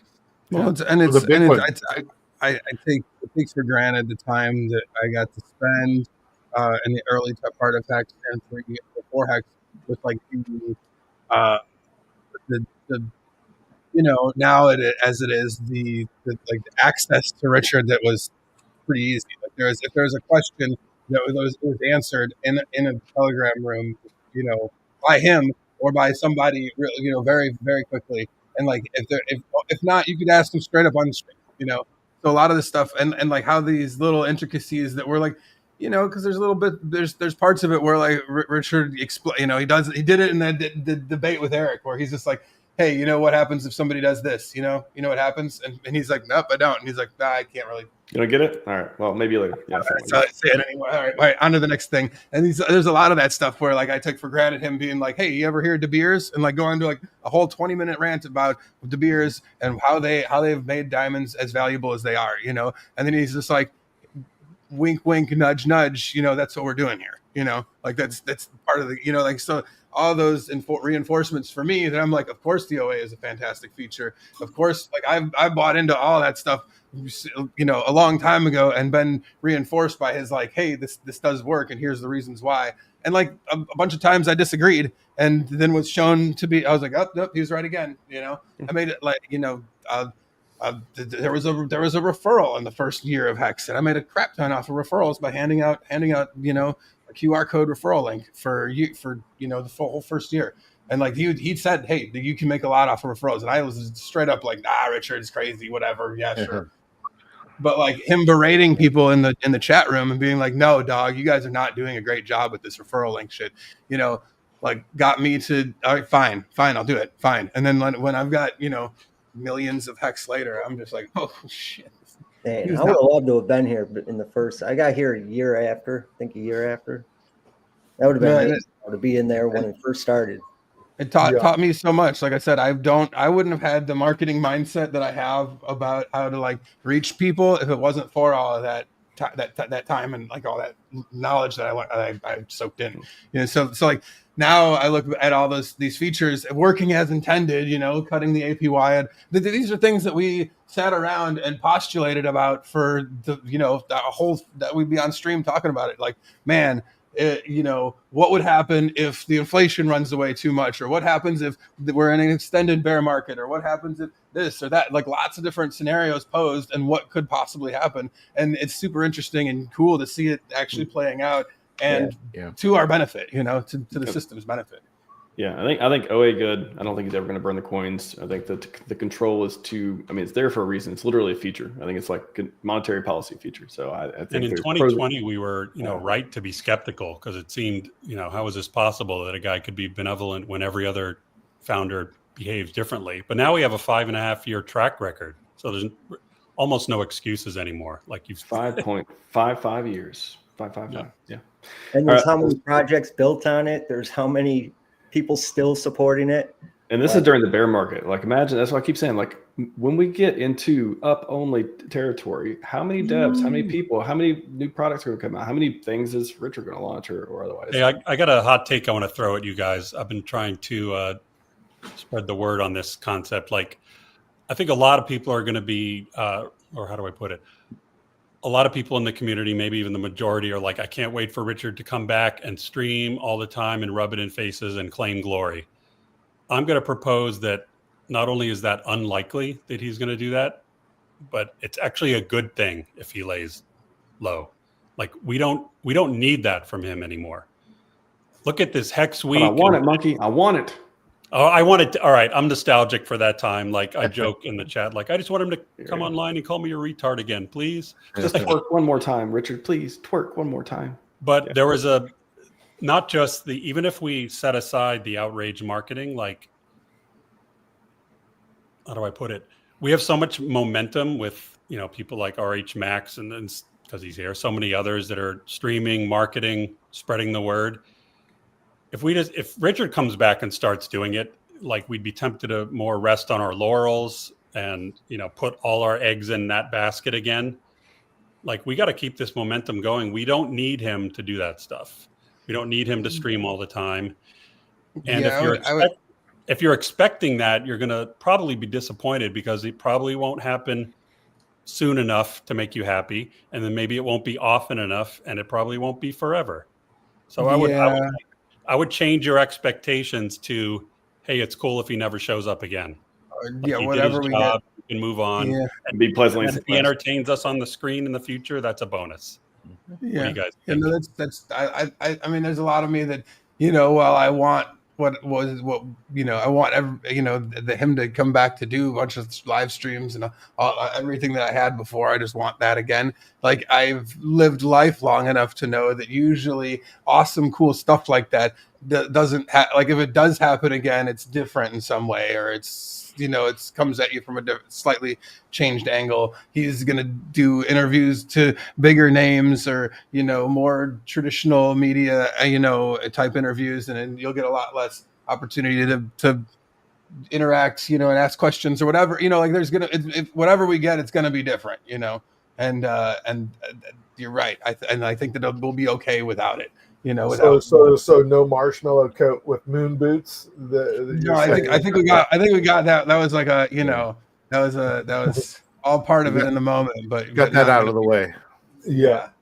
Well, Max just flashed a comment there about Joe Rogan. I guess the only exception I'd make to my own idea there is, if anyone's going to get on those big ticket shows and interviews, it would probably be RH. It's not going to be. That's what I mean. Is that like, I think that he is something. I think that his firepower and star whatever star power that he does have is best used to punch upward. Like, he doesn't need to, be like, oh, you got 10,000 followers. Okay, I'll jump on your stream. Like, I don't think he needs to do any of that shit anymore.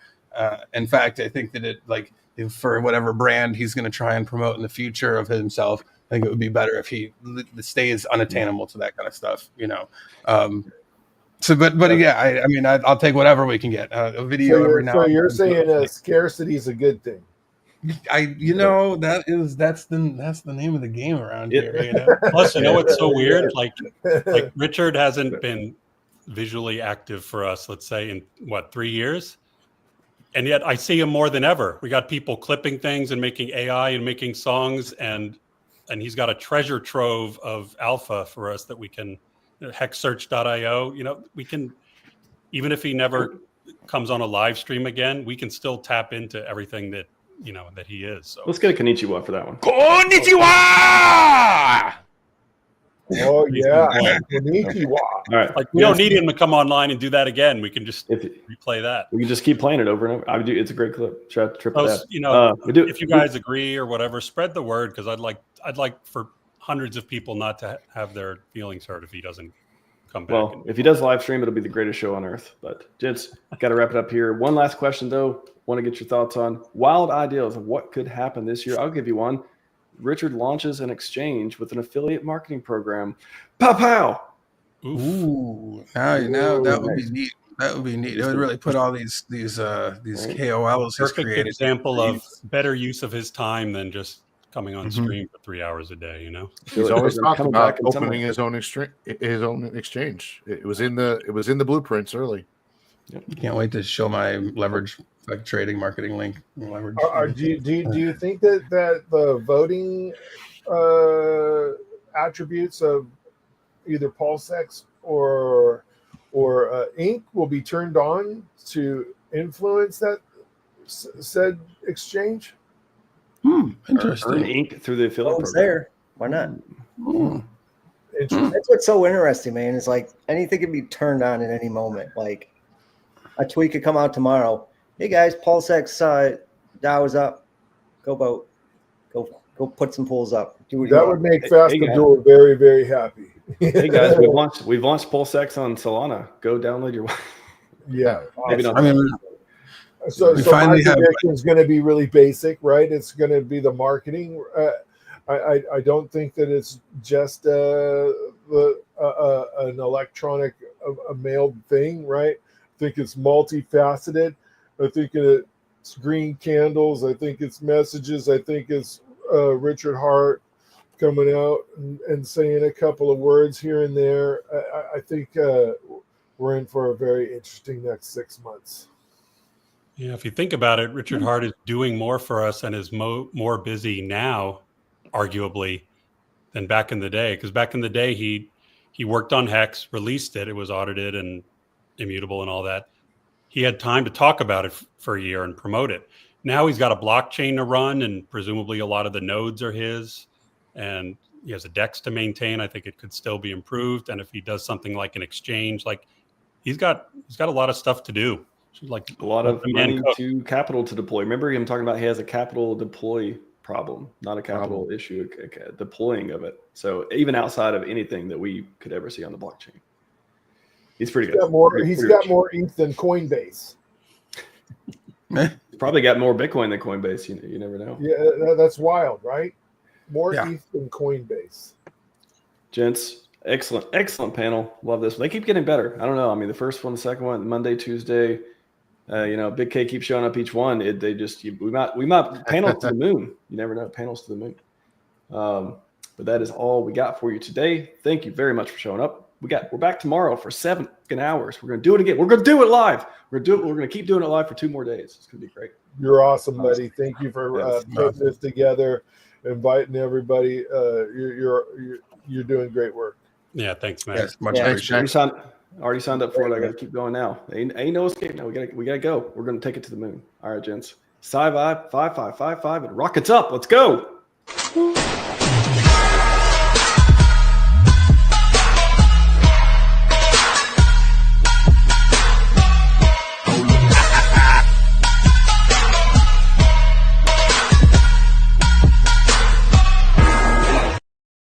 Hex.com.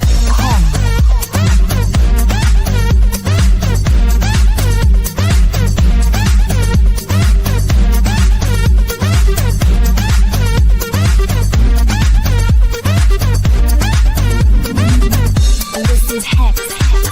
This is Hex. Yeah. This is Hex. This is Hex. Yeah. This is Hex. This is Hex. Yeah. This is Hex.com. This is Hex. Yes. Hex.